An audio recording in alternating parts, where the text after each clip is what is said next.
ಹರೇ ಶ್ರೀನಿವಾಸ. ಮನಃಶಾಸ್ತ್ರದ ಪಾಠಕ್ಕೆ ನಿಮ್ಮೆಲ್ಲರಿಗೂ ಸ್ವಾಗತ. ಪಾಠವನ್ನು ಪ್ರಾರಂಭ ಮಾಡುವುದಕ್ಕಿಂತಲೂ ಮುಂಚಿತವಾಗಿ ಒಂದು 2 ಪ್ರಶ್ನೆಗಳಿಗೆ ಉತ್ತರವನ್ನು ನೋಡಿ ಪಾಠಕ್ಕೆ ಮುಂದುವರಿಯೋಣ. ಇತ್ತೀಚೆಗೆ ವಿದ್ಯಾರ್ಥಿಗಳಿಂದ ಬಂದಂಥ ಒಂದು ಅವರು ಕೇಳಿದ ಪ್ರಶ್ನೆ ಅಲ್ಲ, ಅದು ಆ್ಯಕ್ಚುಲಿ ರಿಕ್ವೆಸ್ಟ್. ಅದು ಈ ಭಗವದ್ಗೀತೆ, ಈ ಮನಃಶಾಸ್ತ್ರದ ಮೂಲಕವಾಗಿ ಭಗವದ್ಗೀತೆಯಲ್ಲಿ ನಾವು ಏನು ಪಾಠ ಮಾಡ್ತಾಯಿದ್ದೇವೆ, ಆ ಭಗವದ್ಗೀತೆಗೆ ಸಂಬಂಧಪಟ್ಟ ವಿಚಾರಗಳನ್ನು ಶಂಕರಾಚಾರ್ಯರು ರಚಿಸಿದಂಥ ಗೀತಾಭಾಷ್ಯದ ಅವರ ಒಂದು ಅಭಿಪ್ರಾಯದ ಮೂಲಕ ಕೂಡ ಒಂದು ಸಪರೇಟಾಗಿ ಪಾಠ ಮಾಡಿ ಅಂತ ಒಂದು ರಿಕ್ವೆಸ್ಟ್ ಬಂತು. ಸೊ ಅದಕ್ಕೆ ಒಂದು ಸಣ್ಣ ಎಕ್ಸ್ಪ್ಲನೇಷನ್, ವಿವರಣೆಯನ್ನು ಕೊಡುವಂಥ ಪ್ರಯತ್ನ ಮಾಡ್ತೇನೆ. ಹಿಂದೆ ಮೋಕ್ಷ ಎನ್ನುವಂಥ ಕಾನ್ಸೆಪ್ಟಲ್ಲಿ ದ್ವೈತ, ಅದ್ವೈತ, ವಿಶಿಷ್ಟಾದ್ವೈತ ಈ ವಿಚಾರಗಳನ್ನು ಒಂದು 7 ವೀಕ್ಸ್ 7 ವಾರಗಳನ್ನು ನಾವು 7 ವಾರಗಳು ಮಾಡಿದ್ವಿ. ಆ ಪಾಠ ಮೋಕ್ಷದ ನೆಲದಲ್ಲಿ ಈ ದ್ವೈತ, ಅದ್ವೈತ, ವಿಶಿಷ್ಟಾದ್ವೈತ ಇವೇ ಅಲ್ಲದೆ ನಮ್ಮ ಸನಾತನ ಧರ್ಮದಲ್ಲಿ ನಮ್ಮ ಭೂಮಿಯಲ್ಲಿ ಎಷ್ಟು ಮತಗಳಿದೆಯೋ ಎಲ್ಲದರ ಬಗ್ಗೆ ನಾವು ಒಂದು ಸಂಕ್ಷಿಪ್ತವಾದಂಥ ಒಂದು ವಿವರಣೆಯನ್ನು ನೋಡಿದ್ವಿ. ಇಲ್ಲಿ ಭಗವದ್ಗೀತೆ ವಿಚಾರಕ್ಕೆ ಬಂದಾಗ, ಭಗವದ್ಗೀತೆ ಸನಾತನ ಧರ್ಮಕ್ಕೆ ಸಂಬಂಧಪಟ್ಟದ್ದು. ಅದು ಯಾವುದೋ ಒಂದು ಮತಕ್ಕೆ ಸೀಮಿತ ಅಂತ ಅನ್ನೋದಕ್ಕೆ ಬರೋದಿಲ್ಲ. ಆದರೆ ಆ ಗ್ರಂಥವನ್ನು ಓದುವಾಗ ನಮ್ಮ ತಲೆಯಲ್ಲಿ ಏನಿರುತ್ತೆ ಅದರ ಪ್ರಕಾರವೇ ನಾವು ರಿಸೀವ್ ಮಾಡಿಕೊಳ್ತೇವೆ. ನಮ್ಮ ಶ್ರದ್ಧೆ, ಅಂತಃಶ್ರದ್ಧೆ ಅಂತೇವೆ, ನಮ್ಮ ನಂಬಿಕೆ ಹೇಗೋ ಅದೇ ರೀತಿ ನಾವು ರಿಸೀವ್ ಮಾಡ್ಕೊಳ್ಳಿಕ್ಕೆ ಸ್ಟಾರ್ಟ್ ಮಾಡ್ತೇವೆ. ಫಾರ್ ಎಕ್ಸಾಂಪಲ್, ದೇವರು ನಮ್ಮನ್ನೆಲ್ಲರನ್ನೂ ಕಾಪಾಡಲಿ ಅಂತ ಒಂದು ಸ್ಟೇಟ್ಮೆಂಟ್ ಬಂತು ಅಂದ್ಕೊಳ್ಳಿ. ದೇವರು ಅಂತಂದಾಗ ಒಬ್ಬೊಬ್ಬರು ದೇವರನ್ನು ಒಂದೊಂದು ರೀತಿಯಾಗಿ ಅಂದ್ಕೊಳ್ತಾರೆ. ಇಸ್ಲಾಂ ಜನ ಇದ್ರು ಅಂದ್ಕೊಳ್ಳಿ, ದೇವರು ಅಂದರೆ ಅಲ್ಲ, ಸೊ ಆ ದೇವರ ಒಬ್ಬ ಜಾಗದಲ್ಲಿ ಅಲ್ಲ ಅಂತ ಹಾಕ್ಕೊಳ್ತಾರೆ. ಕ್ರಿಶ್ಚಿಯಾನಿಟಿಯವರು ಜೀಸಸ್ ಅಂತ ಹಾಕ್ಕೊಡ್ತಾರೆ. ಬುದ್ಧಿಸಮ್ ಇರೋದು ಬುದ್ಧ ಅಂತ ಹಾಕ್ಕೊಡ್ತಾರೆ. Statement is same. ದೇವರು ನಮ್ಮನ್ನು ಕಾಪಾಡ್ತಾನೆ ಅಥವಾ ಕಾಪಾಡಲಿ ಅಷ್ಟೇ. ಎಲ್ಲ ಧರ್ಮದವರು ದೇವರು ಅಂತ ಎಂಬ ಕಾನ್ಸೆಪ್ಟ್ ಇದೆ, ಬಟ್ ಅವರವರ ಕಲ್ಪನೆಯೇ ಬೇರೆ. ನಮಗೂ ಕೃಷ್ಣ ಅಂದ ತಕ್ಷಣ ನಾವು ಯಾವ ದೇವಸ್ಥಾನಕ್ಕೆ ಹೋಗಿರ್ತೀವೋ ಅಥವಾ ಯಾವ ಸಿನಿಮಾ ನೋಡಿರ್ತೀವೋ, ಯಾವ ಚಿತ್ರವನ್ನು ನಾವು ನೋಡಿರ್ತೀವೋ ಅದೇ ಕೃಷ್ಣನ ಕಾಣುತ್ತೆ. ಸ್ಪೆಸಿಫಿಕ್ಕಾಗಿ ಕೃಷ್ಣನನ್ನು ನೋಡಿದವರು ಯಾರೂ ಇಲ್ಲ, ಭಗವಂತನ ನೋಡಿದವರು ಯಾರೂ ಇಲ್ಲ. ಇದು ನಮ್ಮ ಅಂತಃಶ್ರದ್ಧೆಗೆ ತಕ್ಕಂತೆ ಹೊರಗಿನ ವಿಚಾರಗಳು ನಾವು ರಿಸೀವ್ ಮಾಡಿಕೊಳ್ತೇವೆ. ಹಾಗೆ ಭಗವದ್ಗೀತೆಗೆ ಸಂಬಂಧಪಟ್ಟ ಪಾಠಗಳ ವಿಚಾರದಲ್ಲಿ ಕೂಡ ಪಾಠ ಅಂತಂಬೋದು ಕಾಮನ್ ಆಗಿ ಮಾಡಿದರೂ ಆ ಪಾಠದಲ್ಲಿರುವಂಥ ವಿಚಾರಧಾರೆಗಳೇನಿದೆ ಅದೆಲ್ಲ ಕೂಡ ಅವರವರ ಅಂತಃಶ್ರದ್ಧೆ ಏನಿದೆ ಅದಕ್ಕೆ ತಕ್ಕಂತೆಯೇ ಅವರಿಗೆ ಹೊಳೆಯುತ್ತೆ. ಸೊ ಇದು ಹಿಂದೆ ನಾವು ಚರ್ಚೆ ಮಾಡಿದ್ದೆ. ಮನುಷ್ಯ 15 ಬೇಲಿಗಳ ಒಳಗೆ ಭಗವಂತ ಮನುಷ್ಯನ ಜೀವನನ್ನು ಇಟ್ಟಿರ್ತಾನೆ ಅಂತ. ಅದರಲ್ಲಿ 15ನೇ ಬೇಲಿಯೇ ಶ್ರದ್ಧೆ ಅಂತ, ನಂಬಿಕೆ. ನಮ್ಮ ನಂಬಿಕೆ ಅಷ್ಟು ಬೇಗ ನಮ್ಮನ್ನು ಬಿಡೋದಿಲ್ಲ. ನಮ್ಮ ನಂಬಿಕೆಗೆ ಅಗೇನಿಸ್ಟ್ ಆಗಿ ನಾವು ಆಲೋಚನೆ ಮಾಡೋದಿಲ್ಲ. ಅದರ ಬಗ್ಗೆ ಎಕ್ಸ್ಪ್ಲನೇಷನ್ ನಾವು ಮುಂದೆ ನೋಡೋಣ. ಹಾಗಾಗಿ ಇದಕ್ಕೆ ಬಗ್ಗೆ ಯಾವ ತತ್ವದಲ್ಲಿ ನೆಲವೆಲ್ಲ ಹೇಳ್ತಾ ಇದ್ದೇವೆ, ದ್ವೈತವೋ ಅದ್ವೈತವೋ ವಿಶಿಷ್ಟಾದ್ವೈತವೋ ಪ್ರತ್ಯೇಕವಾಗಿ ಹೇಳುವ ಅವಶ್ಯಕತೆ ಇಲ್ಲ. ದ್ವೈತ ಮತವನ್ನು ಅನುಸರಿಸೋರಿಗೆ ಎಲ್ಲ ವಿಚಾರಧಾರೆಗಳು ಮಧ್ವಾಚಾರ್ಯ ಹೇಳಿದ ಮುಖಾಂತರವಾಗಿಯೇ ಅವರು ಅರ್ಥ ಮಾಡಿಕೊಳ್ತಾರೆ. ಅದ್ವೈತದವರು ಅದ್ವೈತಕ್ಕೆ ಶಂಕರಾಚಾರ್ಯ ಸಿದ್ಧಾಂತ ಪ್ರಕಾರವೇ ಅರ್ಥ ಮಾಡಿಕೊಳ್ತಾರೆ. ಇಲ್ಲಿ ಯಾವ ಬೇಸ್ ಮೇಲೆ ಯಾವುದೋ ಒಂದು ನೆಲದ ಮೇಲೆ ಹೇಳುವಂಥ ಪದ್ಧತಿ ಇಲ್ಲ. ಕೃಷ್ಣ ಏನು ಹೇಳಿದ್ದಾನೆ ಅಷ್ಟೇ. ಅದು ಯಾವುದೋ ಒಂದು ಮತಕ್ಕೆ ಕಟ್ಟಿ ಹಾಕಿ ಬೇರೆ ಮತವನ್ನು ಟೀಕೆ ಮಾಡುವಂಥ ಪ್ರಸಂಗ ಇಲ್ಲಿ ಬರುವುದಿಲ್ಲ ಅಂತಂಬೋದು. ಮತ್ತು ಇದನ್ನು ಇನ್ನೊಂದು ರೀತಿ ಅರ್ಥ ಮಾಡ್ಕೊಳ್ಬೇಕಾದಂದರೆ, ನಮ್ಮ ಅನುಭವ ಏನು ಹೇಳುತ್ತೆ ಆ ಅನುಭವದ ಪ್ರಕಾರ ಹೋಗಬೇಕಾಗತ್ತೆ. ಈಗ ಮನೆಯಲ್ಲಿ ನಾವು ಒಂದು ಒಳ್ಳೆಯ ಮನೆ ಕಟ್ಕೊಡ್ತೇವೆ. ಯಾಕೆ? ಮನೆಯಲ್ಲಿ ಪ್ರಶಾಂತವಾಗಿರುವಂಥ ಅನುಭವವನ್ನು ಪಡೀಲಿಕ್ಕೆ. ಮನೆಗೆ ಯಾವುದಾದ್ರೂ ಒಂದು ಒಳ್ಳೆಯ ಪದಾರ್ಥವನ್ನು ಮಾಡ್ತಾರೆ, ಹೋಳಿಗೆ ಮಾಡ್ತಾರೆ. ಯಾಕೆ? ಅದರ ಅನುಭವ ನಾಲಿಗೆ ಆಸ್ವಾದನೆ ಮಾಡಲಿಕ್ಕೆ. ಅದೇ ರೀತಿ ಕಣ್ಣು, ಮೂಗು, ಕಣ್ಣಿಗೆ ಇಂಪಾದಂಥ ಒಂದು ಚಿತ್ರ, ಮೂಗಿಗೆ ಇಂಪಾದಂಥ ಅದು ಗ್ರಾಹ್ಯವಾದಂಥ ಒಂದು ಒಳ್ಳೆಯ ಸುವಾಸನೆ ಭರಿತವಾದಂಥ ಒಂದು ಸ್ಪ್ರೇ ಆಗ್ಬೋದು, ಅಥವಾ ಯಾವುದೋ ಒಂದು ಸ್ಮೆಲ್.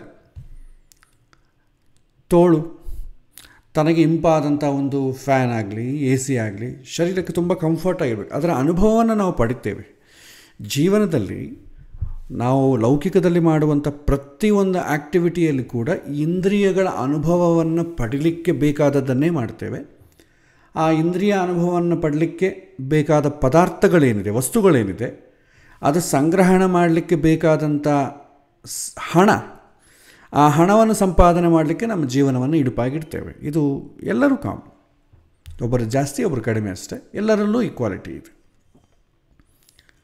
ಆದರೆ ನಾವು ಹಣ ಸಂಪಾದನೆ ಮಾಡೋದಾಗಲಿ, ಅಥವಾ ವಸ್ತುಗಳನ್ನು ಸಂಗ್ರಹಣ ಮಾಡೋದಾಗಲಿ, ಮನುಷ್ಯರನ್ನು ಆಯ್ಕೆ ಮಾಡಿಕೊಳ್ಳೋದಾಗಲಿ, ಒಳ್ಳೆಯ ಒಂದು ವಾತಾವರಣವನ್ನು ನಿರ್ಮಾಣ ಮಾಡಿಕೊಳ್ಳೋದು ಯಾವುದಕ್ಕಾಗಿ?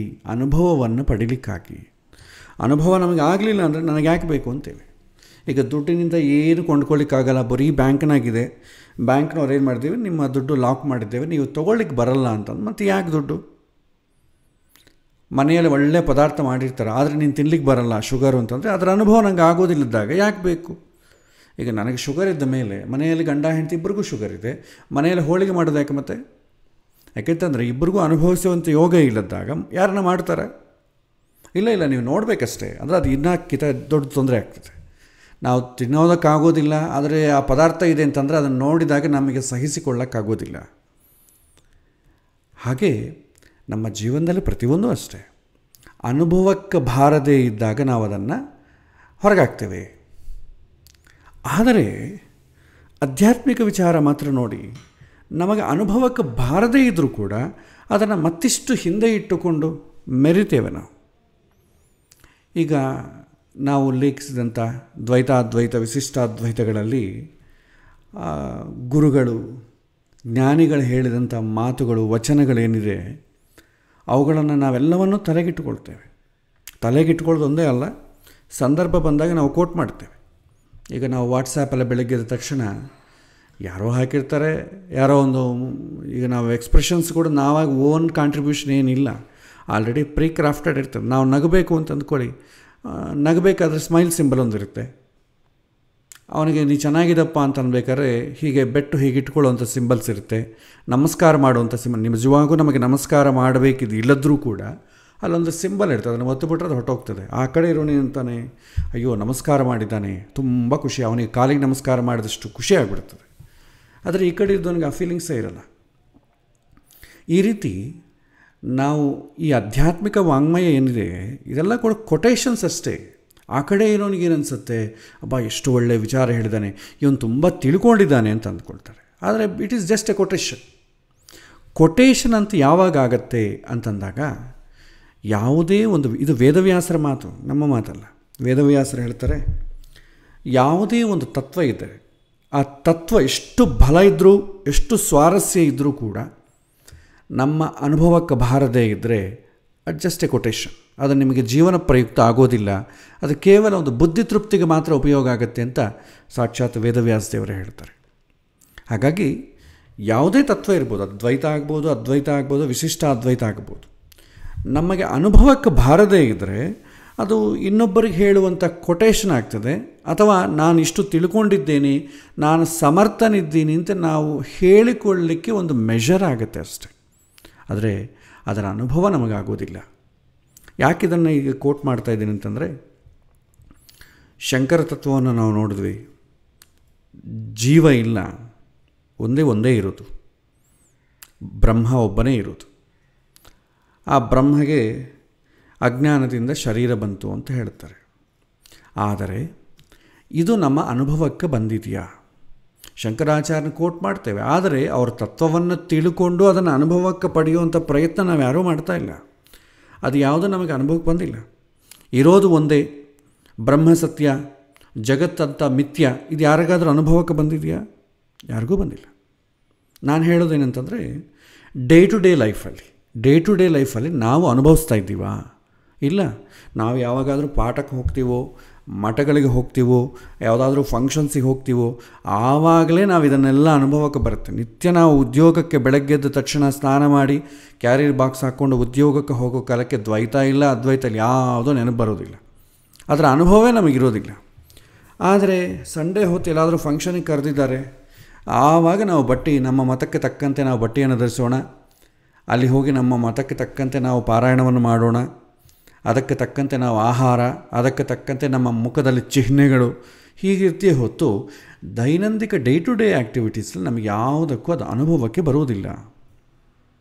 ಇದು ಕೇವಲ ನಾವು ವೀಕೆಂಡ್ ಒಂದು ದಿನ ಅಂತಂದರೆ ಈ ಲೌಕಿಕದ ಅಂಗಿ ತೆಗೆದು ಆಧ್ಯಾತ್ಮಿಕದ ಅಂಗಿ ಹಾಕ್ಕೊಳ್ಳೋದಷ್ಟೇ. ಅದೇನು ನಾವು ಅದರ ಅನುಭವವನ್ನು ನಾವು ಇಟ್ಕೊಳ್ಳೋದಿಲ್ಲ. ಅದರ ನಿಜವಾಗೂ ಅದು ಅಷ್ಟು ಅನುಭವ ಆನಂದ ಕೊಡೋದಾದರೆ ನಾವೆಲ್ಲ ಕೂಡ ಉದ್ಯೋಗದಲ್ಲಿ ತಲೆ ಚಚ್ಚಿಕೊಂಡು ತಲೆ ಕೆಡಿಸಿಕೊಂಡು ಟೆನ್ಷನಿಂದ ಯಾಕೆ ಒದ್ದಾಡ್ತೇವೆ? ನಮ್ಮ ತತ್ವ ಅಷ್ಟು ಬಲವಾಗಿದ್ದರೆ ನಾವು ಇಷ್ಟು ಕಷ್ಟಗಳನ್ನು ಸ್ಟ್ರೆಸ್ಸನ್ನು ಅನುಭವಿಸೋದೇನಿದೆ? ದೇವಸ್ಥಾನಗಳು ಬೆಳೀತಾ ಇದೆ, ಮಠಗಳು ವೃದ್ಧಿ ಆಗ್ತಾಯಿದೆ, ಪ್ರವಚನಕರ್ತರು ಬೆಳೀತಾ ಇದ್ದಾರೆ, ವಿದ್ಯಾಪೀಠದಿಂದ ಪ್ರತಿಯೊಂದು ವರ್ಷ ಎಲ್ಲ ಮತಗಳಲ್ಲೂ ವಿದ್ಯಾಪೀಠದಲ್ಲಾಗ್ಬೋದು, ಮದರಸಾಗಳಾಗ್ಬೋದು, ಚರ್ಚ್ಗಳಲ್ಲಾಗ್ಬೋದು, ಪ್ರತಿ ವರ್ಷ ಕೂಡ ಸಾವಿರಾರು ಜನ ಹೊರಗೆ ಬರ್ತಾಯಿದ್ದಾರೆ. ಜನಗಳಿಗೆ ಒಳ್ಳೆಯ ಸಂದೇಶವನ್ನು ಕೊಟ್ಟು ಜ್ಞಾನವನ್ನು ಪ್ರಸಾರ ಮಾಡಲಿಕ್ಕೆ ಅನೇಕ ಜನ ಬರ್ತಾಯಿದ್ದಾರೆ. ಜೊತೆಗೆ ಕ್ರೈಮ್ ರೇಟು ಜಾಸ್ತಿ ಆಗ್ತಾಯಿದೆ, ಇಂಟಾಲರೆನ್ಸು ಜಾಸ್ತಿ ಆಗ್ತಾಯಿದೆ, ಮನುಷ್ಯನ ಜೀವನದಲ್ಲಿ ಸ್ಟ್ರೆಸ್ಸು ಜಾಸ್ತಿ ಆಗ್ತಾಯಿದೆ. ಯಾಕೆ ಹೀಗೆ? ಜ್ಞಾನ ಎಲ್ಲಿ ಇರ್ತೀಯೋ ಅಲ್ಲಿ ಅಜ್ಞಾನ ಇರೋದಿಲ್ಲ, ಎಲ್ಲಿ ಬೆಳಕಿರುತ್ತೆಯೋ ಅಲ್ಲಿ ಕತ್ತಲು ಇರೋದಿಲ್ಲ. ಆದರೆ ನಮ್ಮ ಜೀವನದಲ್ಲಿ ಬೆಳಕು ಇದೆ, ಕತ್ತಲು ಇದೆ. ಇದೇ ಆಶ್ಚರ್ಯಕರವಾದಂಥ ವಿಚಾರ. ಹಾಗಾಗಿ ಅಹಂ ಬ್ರಹ್ಮಾಸ್ಮಿ ಎಂಬೋ ಮಾತು ಅದ್ವೈತರಿಗೆ ಅನುಭವಕ್ಕೆ ಬರೋದಿಲ್ಲ. ಶರೀರೇ ಭಾವ ಅಂದರೆ ನಾವೆಲ್ಲರೂ ಕೂಡ ಭಗವಂತನ ಅಂಗಗಳು ಅಂತಂಬೋದು ವಿಶಿಷ್ಟಾದ್ವೈತರಿಗೆ ಅನುಭವಕ್ಕೆ ಬರೋದಿಲ್ಲ. ಹರಿ ಸರ್ವೋತ್ತಮ, ವಾಯು ಜೀವೋತ್ತಮ, ಹರಿನೇ ಪರದೈವ, ಎಲ್ಲದಕ್ಕೂ ಭೇದ ಇದೆ ಅಂತಂಬೋದು ಮಾಧ್ವರಿಗೆ ಅನುಭವಕ್ಕೆ ಬರೋದಿಲ್ಲ. ಇಟ್ಸ್ ಜಸ್ಟ್ ಎ ಕೊಟೇಶನ್ ಅಷ್ಟೆ. ಅನುಭವಕ್ಕೆ ಬಾರದಿದ್ದಾಗ ನಮ್ಮ ತತ್ವ ಎಷ್ಟೇ ಬಲವುಳ್ಳದ್ದಾದರೂ ಅದು ಕೊಟೇಶನ್ ಆಗ್ತದೆ. ಅದಕ್ಕಾಗಿ ಅನುಭವ ಪಡಲಿಕ್ಕೆ ನಾವು ಪ್ರಯತ್ನ ಮಾಡಬೇಕೇ ವಿನ ಅದರ ಬಗ್ಗೆ ಚರ್ಚೆ, ಧರ್ಮವನ್ನು ಪ್ರವಚನೆಯಿಂದ ಉಳಿಸ್ಲಿಕ್ಕಾಗೋದಿಲ್ಲ, ಧರ್ಮವನ್ನು ಆಚರಣೆಯಿಂದನೇ ಉಳಿಸ್ಲಿಕ್ಕಾಗ್ತದೆ. ಅದು ಪ್ರೀಚ್ ಮಾಡುವಂಥ ವಸ್ತುವಲ್ಲ, ಲಾಜಿಕಲ್ ಡೈಲೆಕ್ಟಿಕ್ಸ್ಗೆ ಸಿಗುವಂಥ ವಿಚಾರ ಅಲ್ಲ. ಅದು ಅನುಷ್ಠಾನಕ್ಕೆ ಬರಬೇಕಷ್ಟೇ ಹೊತ್ತು ನಾವು ಕೊಟೇಶನ್ಸ್ ಎಷ್ಟು ಹೇಳಿದ್ರೆ ಏನು ಉಪಯೋಗ? ಎಷ್ಟೋ ಸಲ ಮದುವೆಗಳು ಹೋಗ್ತೇವೆ, ಅಯ್ಯೋ ಈಗೆಲ್ಲ ಆಗೋಗಿದ್ರೆ ಈ ಸಂಪ್ರದಾಯ ಇಲ್ಲ ಆ ಸಂಪ್ರದಾಯ ಎಲ್ಲ ಹೇಳಲಿಕ್ಕಷ್ಟೇ, ಆಚರಣೆ ಮಾಡಲಿಕ್ಕೆ ಯಾರೂ ರೆಡಿ ಇರಲ್ಲ. ಇದೇ ಕಷ್ಟ. ಅದ್ರ ಬಗ್ಗೆ ಮತ್ತು ಇದು ವಿಚಾರ. ನಾವು ಈ ಒಂದು ಭಗವದ್ಗೀತೆ ಪಾಠ ನೆಲೆ ಸನಾತನ ಧರ್ಮಕ್ಕೆ ಸಂಬಂಧಪಟ್ಟ ಇದು ಯಾವ ಮತವನ್ನು ಯಾವ ತತ್ವವನ್ನು ಆಧಾರದ ಮೇಲೆ ನಡೆಸಿದಲ್ಲ, ಕೃಷ್ಣ ಏನು ಹೇಳ್ತಾನೋ ಅದೇ ತತ್ವವೇ. ಅದರ ಬಗ್ಗೆ ನಾವು ಚರ್ಚೆ ಮಾಡೋಣ. ಆದರೆ ಯಾರು ಯಾವ ಮತಕ್ಕೆ ಸೇರಿದ್ದಾರೆ ಆ ಮತಕ್ಕೆ ತಕ್ಕಂತೆ ಅರ್ಥ ಆಗ್ತದೆ, ಅದೇನು ತಪ್ಪೇನೂ ಅಲ್ಲ. ತಿಳ್ಕೊಂಡು ಇನ್ನಿಷ್ಟು ಎಕ್ಸ್ಪೀರಿಯನ್ಸ್ ಆಗಲಿಕ್ಕೆ ನಾವು ಪ್ರಯತ್ನ ಮಾಡಬೇಕು. ಯಾರದೇ ಯಾವುದು ಜಾಸ್ತಿ ಯಾವುದು ಕಡಿಮೆ ಅಂತಂಬೋ ಉಲ್ಲೇಖನೇ ಇಲ್ಲ. ಶಂಕರರಾಗಲಿ, ರಾಮಾನುಜರಾಗಲಿ, ಮಾಧ್ವರಾಗಲಿ ಎಲ್ಲರೂ ಕೂಡ ಅವರವರ ತತ್ವವನ್ನು ಅನುಭವಕ್ಕೆ ಬರ್ತಾ ಇದೆಯಾ ಅಂತ ನೋಡಬೇಕೇ ಹೊತ್ತು ಪಕ್ಕದಕ್ಕಿಂತಲೂ ನಮ್ಮದೆಷ್ಟು ಗ್ರೇಟ್ ಅಂತ ಪ್ರೂವ್ ಮಾಡಲಿಕ್ಕೆ ಹೋಗಬಾರ್ದು. ಯಾಕಂದರೆ ಆ ತತ್ವ ನಮಗೆ ಅನುಭವಕ್ಕೆ ಬರದೇ ಇದ್ದಾಗ ಪಕ್ಕದವನಿಗೆ ಅನುಭವಕ್ಕೆ ತರಿಸುವುದು ಹೇಗೆ? ಅದೇ ಕಷ್ಟ. ಸೊ ನಮ್ಮ ಅನುಭವಕ್ಕೆ ಎಷ್ಟು ಬರ್ತಾ ಇದೆ? ಎಲ್ಲ ಹೇಳಿದ್ದಾರೆ, ಶಂಕರರೇ ಹೇಳಿದ್ದಾರೆ, ಮಾಧ್ವರು ಹೇಳಿದ್ದಾರೆ, ರಾಮಾನುಜರು ಹೇಳಿದ್ದಾರೆ. ನಮಗೆ ಅನುಭವಕ್ಕೆ ಏನೋ ಬರ್ತಾ ಇದೆಯಾ? ಅವರು ಹೇಳಿದ ಒಂದು ಸಿದ್ಧಾಂತ ಆಗಲಿ ನಮ್ಮ ಡೇ ಟು ಡೇ ಆ್ಯಕ್ಟಿವಿಟೀಸಲ್ಲಿ ನಾವು ಆಲೋಚನೆ ಮಾಡಿದಾಗ ಅನುಭವಕ್ಕೆ ಬರುತ್ತೆ, ಮತ್ತೆ ಮರೆತು ಹೋಗ್ತದೆ. ಸಂಡೇ ಒಂದಿನ ಮಠಕ್ಕೆ ಹೋದಾಗ ಮಧ್ವಾಚಾರ್ಯ ತತ್ವ ಅನುಭವಕ್ಕೆ ಬರುತ್ತೆ. ನಿತ್ಯ ಆಫೀಸಿಗೆ ಹೋಗಿ ಮತ್ತೆ ರಾತ್ರಿ ಬರುವಾಗ ಅವ್ರು ಯಾರು ಅಂತ ಕೂಡ ನಮಗೆ ಗೊತ್ತಾಗೋದಿಲ್ಲ. ಈ ಮಹಾನುಭಾವರೆಲ್ಲ ಹೇಳಿದ್ದು ಯಾಕೆ? ಮನುಷ್ಯ ನೆಮ್ಮದಿಯಾಗಿರಬೇಕು ಅಂತ ತಾನೇ ಹೇಳಿದ್ದು. ನಾವು ಕೇವಲ ಅವರನ್ನು ನೆನಪಿಸ್ಕೊಂಡಾಗ ಮಾತ್ರ ಇದನ್ನು ನೆನಪಿಸ್ಕೊಂಡು ದೈನಂದಿನ ಜೀವನದಲ್ಲಿ ಸಮಸ್ಯೆಗಳನ್ನು ಕಷ್ಟಗಳನ್ನು ಅನುಭವಿಸ್ತಾ ಇದ್ದಾಗ ಅವರು ಮಾಡಿದ ಇದಕ್ಕೆ ಪ್ರಯೋಗಕ್ಕೆ ಏನೂ ಉಪಯೋಗ ಇಲ್ಲ ಹಂಗಾಗ್ತದೆ.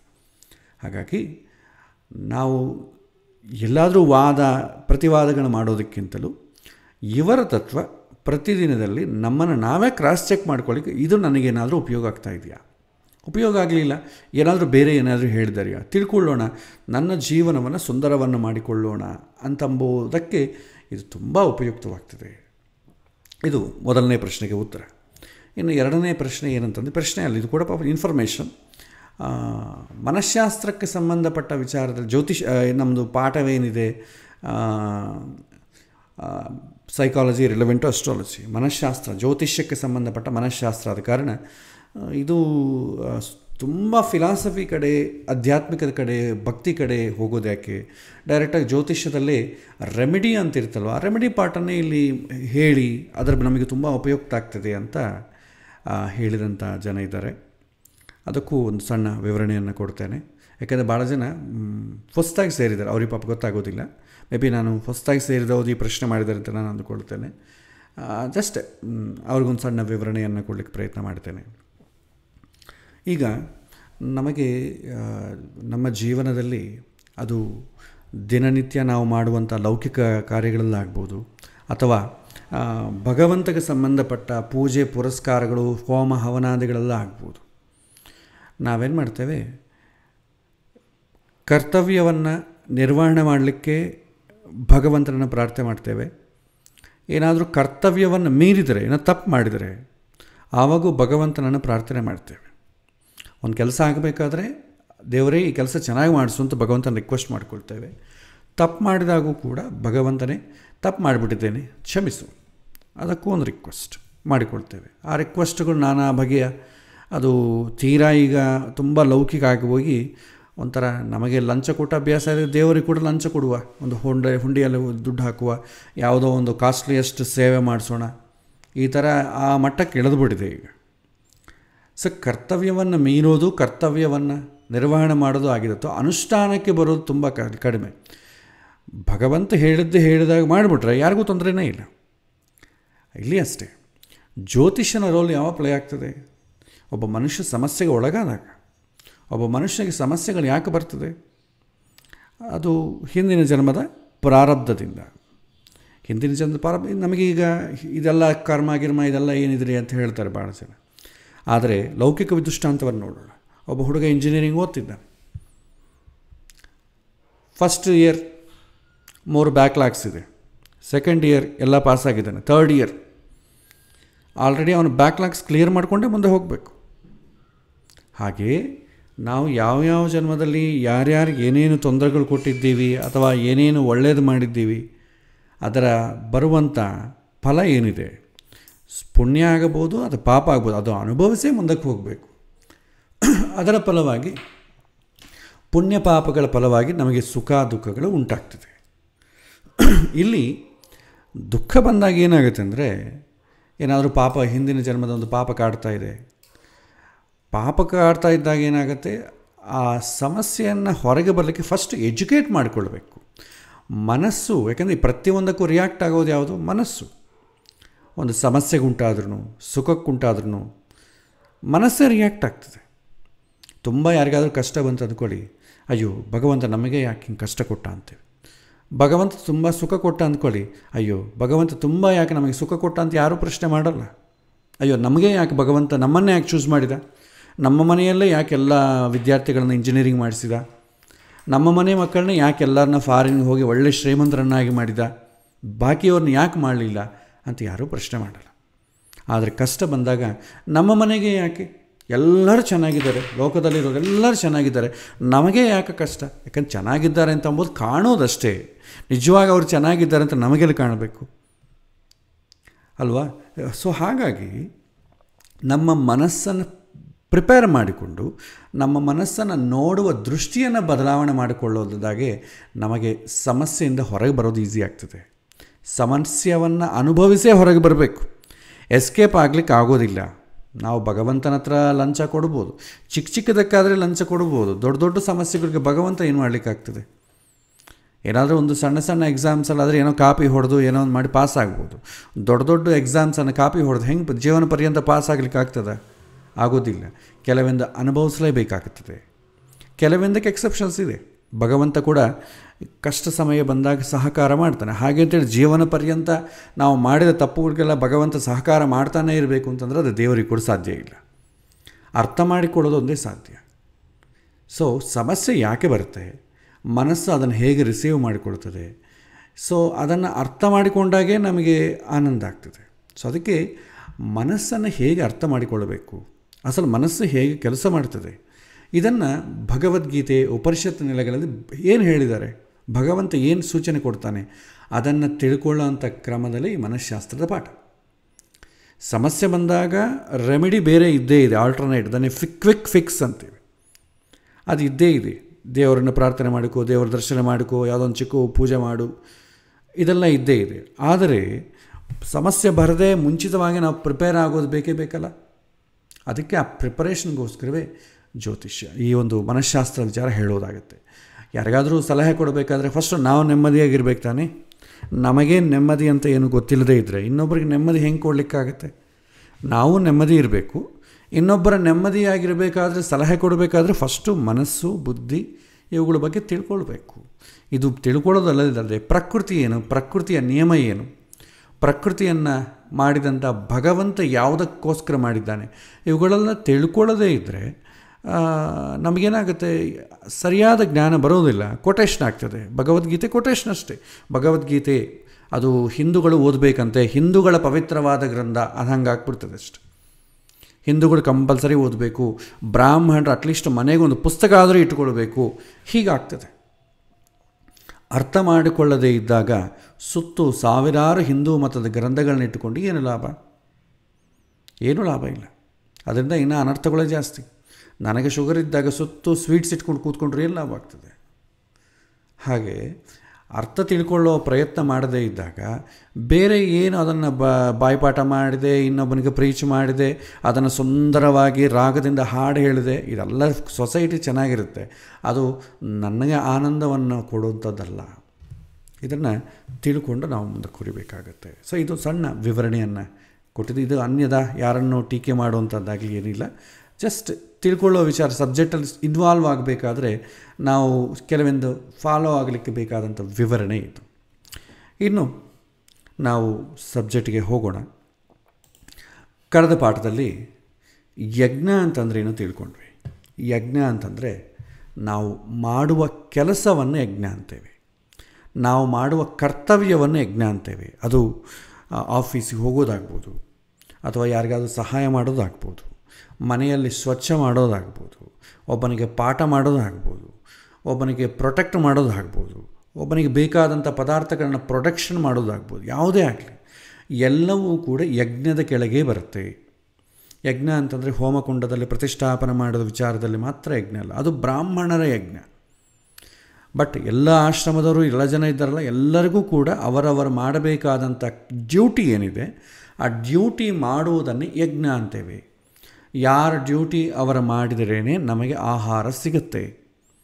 ಮನೆಯಲ್ಲಿ ತಂದೆ ಉದ್ಯೋಗ ಮಾಡಬೇಕು, ತಾಯಿ ಅಡುಗೆ ಮಾಡಬೇಕು, ಮಕ್ಕಳು ಮನೆಗಿರೋರು ಸಹಾಯ ಮಾಡಬೇಕು. ಹಾಗೆ ಮಾಡಿದ್ರೇ ಮನೆ ನಡೆಯುತ್ತೆ. ತಂದೆ ನಾನು ಉದ್ಯೋಗ ಮಾಡೋದಿಲ್ಲ, ತಾಯಿ ಅಡುಗೆ ಮಾಡೋದಿಲ್ಲ, ಮಕ್ಕಳು ನಾವು ಸಹಾಯ ಮಾಡೋದಿಲ್ಲ ಅಂತಂದರೆ ಮನೆಗೆ ಆಹಾರ ಹೇಗೆ ತಯಾರಾಗ್ತದೆ? ತಯಾರಾಗುವುದಿಲ್ಲ. ಯಾವುದೋ ಸ್ವಿಗ್ಗಿ ಜೊಮ್ಯಾಟೊ ಹಾಕಬೇಕಾದ್ರೆ ಅವರಾದರೂ ಕೆಲಸ ಮಾಡಬೇಕು ತಾನೆ, ಅವ್ರ ಡ್ಯೂಟಿ ಅವ್ರು ಮಾಡಬೇಕು ತಾನೆ. ಎಲ್ಲರೂ ಅವ್ರವ್ರ ಡ್ಯೂಟಿ ಮಾಡಿದ್ರೇ ಆಗ್ತದೆ. ಹಾಗೆ ಯಜ್ಞ ಅಂತ ಅಂಬೋದ್ರಿಂದನೇ ಆಹಾರ ಬರುತ್ತೆ. ನಮಗೆ ನಿಜವಾಗೂ ಆಹಾರ ಬರೋದು ಹೇಗೆ? ರೈತರು ಬೆಳೆ ಮಾಡೋದ್ರಿಂದನೇ ಆಗ್ತದೆ. ರೈತ ಬೆಳೆ ಮಾಡಬೇಕಾದ್ರೆ ಬೇರೆ ಉಳಿದವರು ಬಾಕಿ ಇದ್ದವರೆಲ್ಲ ಕೂಡ ಅವನಿಗೆ ಸಹಾಯ ಸಪೋರ್ಟ್ ಮಾಡಬೇಕು. ಬ್ರಾಹ್ಮಣನಾದವನು ಮಳೆ ಸಕಾಲದಲ್ಲಿ ಬಂದು ಅವನಿಗೆ ಎಲ್ಲ ಗಾಳಿ ಮಳೆ ಯಾವ ತೊಂದರೆ ಇಲ್ಲದೆ ಅವನಿಗೆ ಅನುಕೂಲ ಆಗಬೇಕು ಅಂಥೇಳಿ ಪ್ರಯತ್ನ ಮಾಡ್ತಾ ಭಗವಂತನ ಪ್ರಾರ್ಥನೆ ಮಾಡಬೇಕು, ಅವನಿಗೆ ಸಲಹೆ ಕೊಡಬೇಕು, ಅವನಲ್ಲಿ ಧೈರ್ಯವನ್ನು ತುಂಬಬೇಕು. ಕ್ಷತ್ರಿಯನಾದವನು ಪ್ರೊಟೆಕ್ಟ್ ಮಾಡಬೇಕು, ವೈಶ್ಯನಾದವನು ಅವನಿಗೆ ಬೇಕಾದಂಥ ಧನ ಸಹಾಯ ಮಾಡಬೇಕು, ಶೂದ್ರನಾದವನು ಸಹಾಯ ಮಾಡಬೇಕು, ಕಾಯಿ ಕಷ್ಟ ಕೆಲಸ ಮಾಡಬೇಕು. ಹೀಗಾದರೆ ಆಹಾರ ಆಗ್ತದೆ. ಇಲ್ಲದೇ ಇದ್ರೆ ಏನಾಗ್ತದೆ? ಆಹಾರ ತಯಾರಾಗೋದಿಲ್ಲ. ಮನುಷ್ಯನಿಗೆ ಆಹಾರ ಬೇಕು, ಆಹಾರ ಬೇಕಾದರೆ ಮಳೆ ಬೇಕು. ಮಳೆ ಹೇಗೆ ಸಾಧ್ಯ ಬರುತ್ತೆ? ಯಜ್ಞ. ಯಾರ ಕೆಲಸ ಅವ್ರು ಮಾಡಿದ್ರೆ ಮಳೆ ಬರುತ್ತೆ. ಯಾರ ಕೆಲಸ ಅವರು ಮಾಡಲಿಲ್ಲದ್ರೆ ಮಳೆ ಬರಬೇಕಾದಾಗ ಬರೋದಿಲ್ಲ, ಯಾವಾಗ ಬರಬಾರ್ದೋ ಆವಾಗೇ ಬರುತ್ತೆ. ಈಗ ನಾವೇನು ನೋಡ್ತಾ ಇದ್ದೀವಿ ಅದೇ. ಆ ಥರ ಯಾರ ಕೆಲಸ ಅವರು ಮಾಡಬೇಕಾದ್ರೆ ಭಗವಂತನ ಬಗ್ಗೆ ಗೊತ್ತಿರಬೇಕು, ಭಗವಂತನ ಬಗ್ಗೆ ಅವೇರ್ನೆಸ್ ಇರಬೇಕು. ನಾವೆಲ್ಲರೂ ಭಗವಂತನ ಮಕ್ಕಳು. ಭಗವಂತ ನಮಗೇನು ಕರ್ತವ್ಯವನ್ನು ಕೊಟ್ಟಿದ್ದಾನೆ, ಆ ಕರ್ತವ್ಯವನ್ನು ನಿರ್ವಹಣೆ ಮಾಡೋಣ ಅಂತಂಬ ಛಲ ಬೇಕು. ಅದಕ್ಕೆ ಭಗವಂತನ ಮೇಲೆ ವಿಶ್ವಾಸ ಬೇಕು. ಭಗವಂತನ ಬಗ್ಗೆ ತಿಳ್ಕೊಳ್ಬೇಕಾದ್ರೆ ಯಾರು ತಿಳಿಸ್ಬೇಕು? ಅದು ಮತ್ತೆ ವೇದವೇ ತಿಳಿಸ್ಬೇಕು. ವೇದ ಇದ್ದರೆ ಸಾಕ, ಆ ವೇದವನ್ನು ಅರ್ಥ ಮಾಡಿಕೊಂಡಂಥ ಮನುಷ್ಯನೇ ಮತ್ತೆ ಅದನ್ನು ತಿಳಿಸ್ಬೇಕು. ಇದು ಒಂದು ಸೈಕಿಲ್ ಅಂತ ಹೇಳ್ತಾರೆ. ಈ ಸೈಕಿಲ್ ಹೀಗೇ ನಡೆದರೆ ಮಾತ್ರವೇ ಪ್ರಶಾಂತವಾಗಿ ಎಲ್ಲ ಜೀವನವು ಚೆನ್ನಾಗಿ ನಡೆಯುತ್ತೆ. ಯಾರಾದರೂ ಒಬ್ಬರು ಸರಿಯಾಗಿ ಕೆಲಸ ಮಾಡಿದ್ರು ಕೂಡ ಈ ವಿಶ್ವಚಕ್ರ ಮುಂದೆ ಒರೆಯುವುದಿಲ್ಲ ಅಂತಂಬುದು ವಿಚಾರ ಕಳೆದ ಪಾಠದಲ್ಲಿ ನಾವು ತಿಳ್ಕೊಂಡ್ವಿ. ಅದೇ ಅಲ್ಲದೆ ಈ ವಿಶ್ವದಲ್ಲಿ ಎಲ್ಲ ಕೂಡ ಒಂದಕ್ಕೊಂದು ಕನೆಕ್ಟ್ ಆಗಿದೆ, ಇಂಟರ್ಡಿಪೆಂಡೆಂಟ್, ಇಂಟರ್ಲಿಂಕ್ಡ್ ಅಂತ ಹೇಳ್ತಾರೆ. ಯಾವುದೂ ಕೂಡ ಇಂಡಿಪೆಂಡೆಂಟ್ ಇಲ್ಲ. ಎಲ್ಲರೂ ಕಷ್ಟಪಟ್ಟರೇ ಈ ಒಂದು ವಿಶ್ವದಲ್ಲಿ ನಡೆಯುವಂಥ ಎಲ್ಲ ಆ್ಯಕ್ಟಿವಿಟೀಸ್ ಸರಿಯಾಗಿ ನಡೀತದೆ. ಈ ವಿಶ್ವದಲ್ಲಿ ಯಾರಾದರೂ ಒಬ್ಬರ ಅವನ ಕರ್ತವ್ಯ ಮಾಡದೇ ಇದ್ದರೂ ಕೂಡ ಇದಕ್ಕೆ ಡಿವಿಯೇಟ್ ಆಗ್ತದೆ, ಇಂಬ್ಯಾಲೆನ್ಸ್ ಆಗ್ತದೆ, ಸರಿಯಾಗಿ ನಡೀತದೆ. ನೋಡಿ, ಈಗ ಎಲ್ಲರೂ ಕೂಡ ಅವರವರ ಕೆಲಸ ಅವರು ಮಾಡದೇ ಇರೋದರಿಂದ ಏನಾಗ್ತಾಯಿದೆ, ಸಕಾಲದಲ್ಲಿ ಬರಬೇಕಾದ ಸಮಯದಲ್ಲಿ ಮಳೆ ಬರ್ತಾ ಇಲ್ಲ. ಯಾವಾಗ ಮಳೆ ಬರೋದಿಲ್ವೋ ಏನಾಗ್ತದೆ, ಆಹಾರಕ್ಕೆ ಸಮಸ್ಯೆ ಆಗ್ತದೆ. ಆಹಾರದಿಂದ ಪರದಾಟ, ಕಳ್ಳತನ ಎಲ್ಲ ಸಮಸ್ಯೆಗಳು ಬರ್ತಾಯಿದೆ. ಈಗ ಯಾಕೆ? ಈಗ ಅನುಷ್ಠಾನ ಮಾಡೋರು ಯಾರಿದ್ದಾರೆ? ಪ್ರೀಚ್ ಮಾಡಲಿಕ್ಕೆ ಬೇಕಾದಷ್ಟು ಜನ ಸಿಗ್ತಾರೆ. ಹಾಗೆ ಮಾಡಬಾರ್ದು, ಹೀಗೆ ಮಾಡಬಾರ್ದು. ನಮಗೀಗ ಸೋಷಲ್ ಮೀಡಿಯಾ ಇರೋದರಿಂದ ದಿನ ಬೆಳಗ್ಗೆ ಎದ್ದ ತಕ್ಷಣ ಅದೇ ಇರ್ತದೆ. ಆದರೆ ಮಾಡೋರು ಯಾರು? ಬೆಕ್ಕಿಗೆ ಗಂಟಿ ಕಟ್ಟೋರು ಯಾರು? ಎಲ್ಲರೂ ಗಂಟಿ ಕಟ್ಟೋಣ ಅಂತ ಅಂತಾರೆ, ಕಟ್ಟೋರು ಯಾರು? ಅದೇ ಕಷ್ಟ. ಇದನ್ನು ಕಳೆದ ಪಾಠದಲ್ಲಿ ನೋಡಿದ್ವಿ. ಆಮೇಲೆ ಒಬ್ಬ ಅಂತರಂಗದಲ್ಲಿ ಯಜ್ಞ ಮಾಡ್ತಕ್ಕವನಿಗೆ ಮನಸ್ಸಲ್ಲೇ ಅವನು ಯಜ್ಞ ಮಾಡ್ತಿರ್ತಾನೆ ಎಲಿವೇಟ್ ಆಗಿ. ಅವನು ಕರ್ಮ ಇದೆಯಾ? ಅವನು ಕರ್ಮ ಮಾಡೋದು ಒಂದು ವೇಳೆ ಯಾವುದನ್ನ ಕೆಲಸ ಮಾಡದೇ ಇದ್ದರೆ ಅವನಿಗೇನಾದರೂ ಲೋಪ ಆಗ್ತದಾ ಅಂತಂದಾಗ ಪೂರ್ತಿ ಎಲಿವೇಟ್ ಆದವನಿಗೆ ಅವನಿಗೆ ಏನೂ ಕೆಲಸ ಮಾಡದಿದ್ದರೂ ಕೂಡ ಅದು ದೋಷ ಆಗೋದಿಲ್ಲ. ಹೇಗೆ ಅಂತಂದರೆ, ಎಕ್ಸಾಂಪಲ್, ಸಂಧ್ಯಾವಂದನ ಮಾಡ್ತಾ ಇದ್ದವನಿಗೆ ಇದ್ದಕ್ಕಿದ್ದಂತೆ ಭಗವಂತ ಪ್ರತ್ಯಕ್ಷ ಆದರೆ ಭಗವಂತ ಆಲ್ರೆಡಿ ಕಾಣ್ತಾ ಇದ್ದಾನಲ್ಲ, ಮತ್ತು ಸಂಧ್ಯಾವಂದನ ಬೇಕಿಲ್ಲ. ಭಗವಂತ ಸಾಕ್ಷಾತ್ ಎದುರಿಗೆ ಕಾಣೋನಿಗೆ ಸಂಧ್ಯಾವಂದನ ಯಾವುದಕ್ಕಾಗಿ? ಭಗವಂತ ನೆನೆಸ್ಕೊಳ್ಳೋಕ್ಕೆ. ಆಲ್ರೆಡಿ ಭಗವಂತ ಕಾಣ್ತಾ ಇದ್ದಾನೆಂದಾಗ ಮತ್ತೆ ಸಂಧ್ಯಾವಂದನ ಬೇಕಿಲ್ಲ. ಹಾಗೆ ಪೂರ್ತಿ ಎಲಿವೇಟೆಡ್ ಆದಂಥ ಸ್ಥಿತಿಯಲ್ಲಿರೋನಿಗೆ ಈ ಸಣ್ಣ ಸಣ್ಣ ಕರ್ಮಗಳು ಮಾಡಲಿಕ್ಕಾಗೋದಿಲ್ಲ. ಮಾಡದೇ ಇದ್ದರೆ ತೊಂದರೆ ಅಂತಲ್ಲ, ಅವನ ಕೈಲಿ ಮಾಡಲಿಕ್ಕಾಗೋದಿಲ್ಲ ಅಂತಂಬೋದು ಇಲ್ಲಿ ಉತ್ತರ.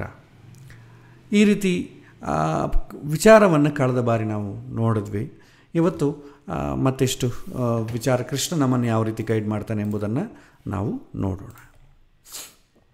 ಹಿಂದೆ ಇದಕ್ಕೊಂದು ಉತ್ತರ ಕೂಡ ಕೊಡ್ತಾನೆ ಕೃಷ್ಣ. ಒಂದು ಕೊನೆಗೆ ಹೇಳ್ತಾನೆ, ಇದನ್ನೆಲ್ಲ ಯಾರು ಮಾಡಿದರು? ಹಿಂದೆ ಜ್ಞಾನ ಕರ್ಮ, ಜ್ಞಾನ ಮಾಡಬೇಕೋ ಕರ್ಮ ಮಾಡಬೇಕೋ, ಯಾವುದು ಶ್ರೇಷ್ಠ ಅಂತಂಬೋದು ಅರ್ಜುನನ ಪ್ರಶ್ನೆ.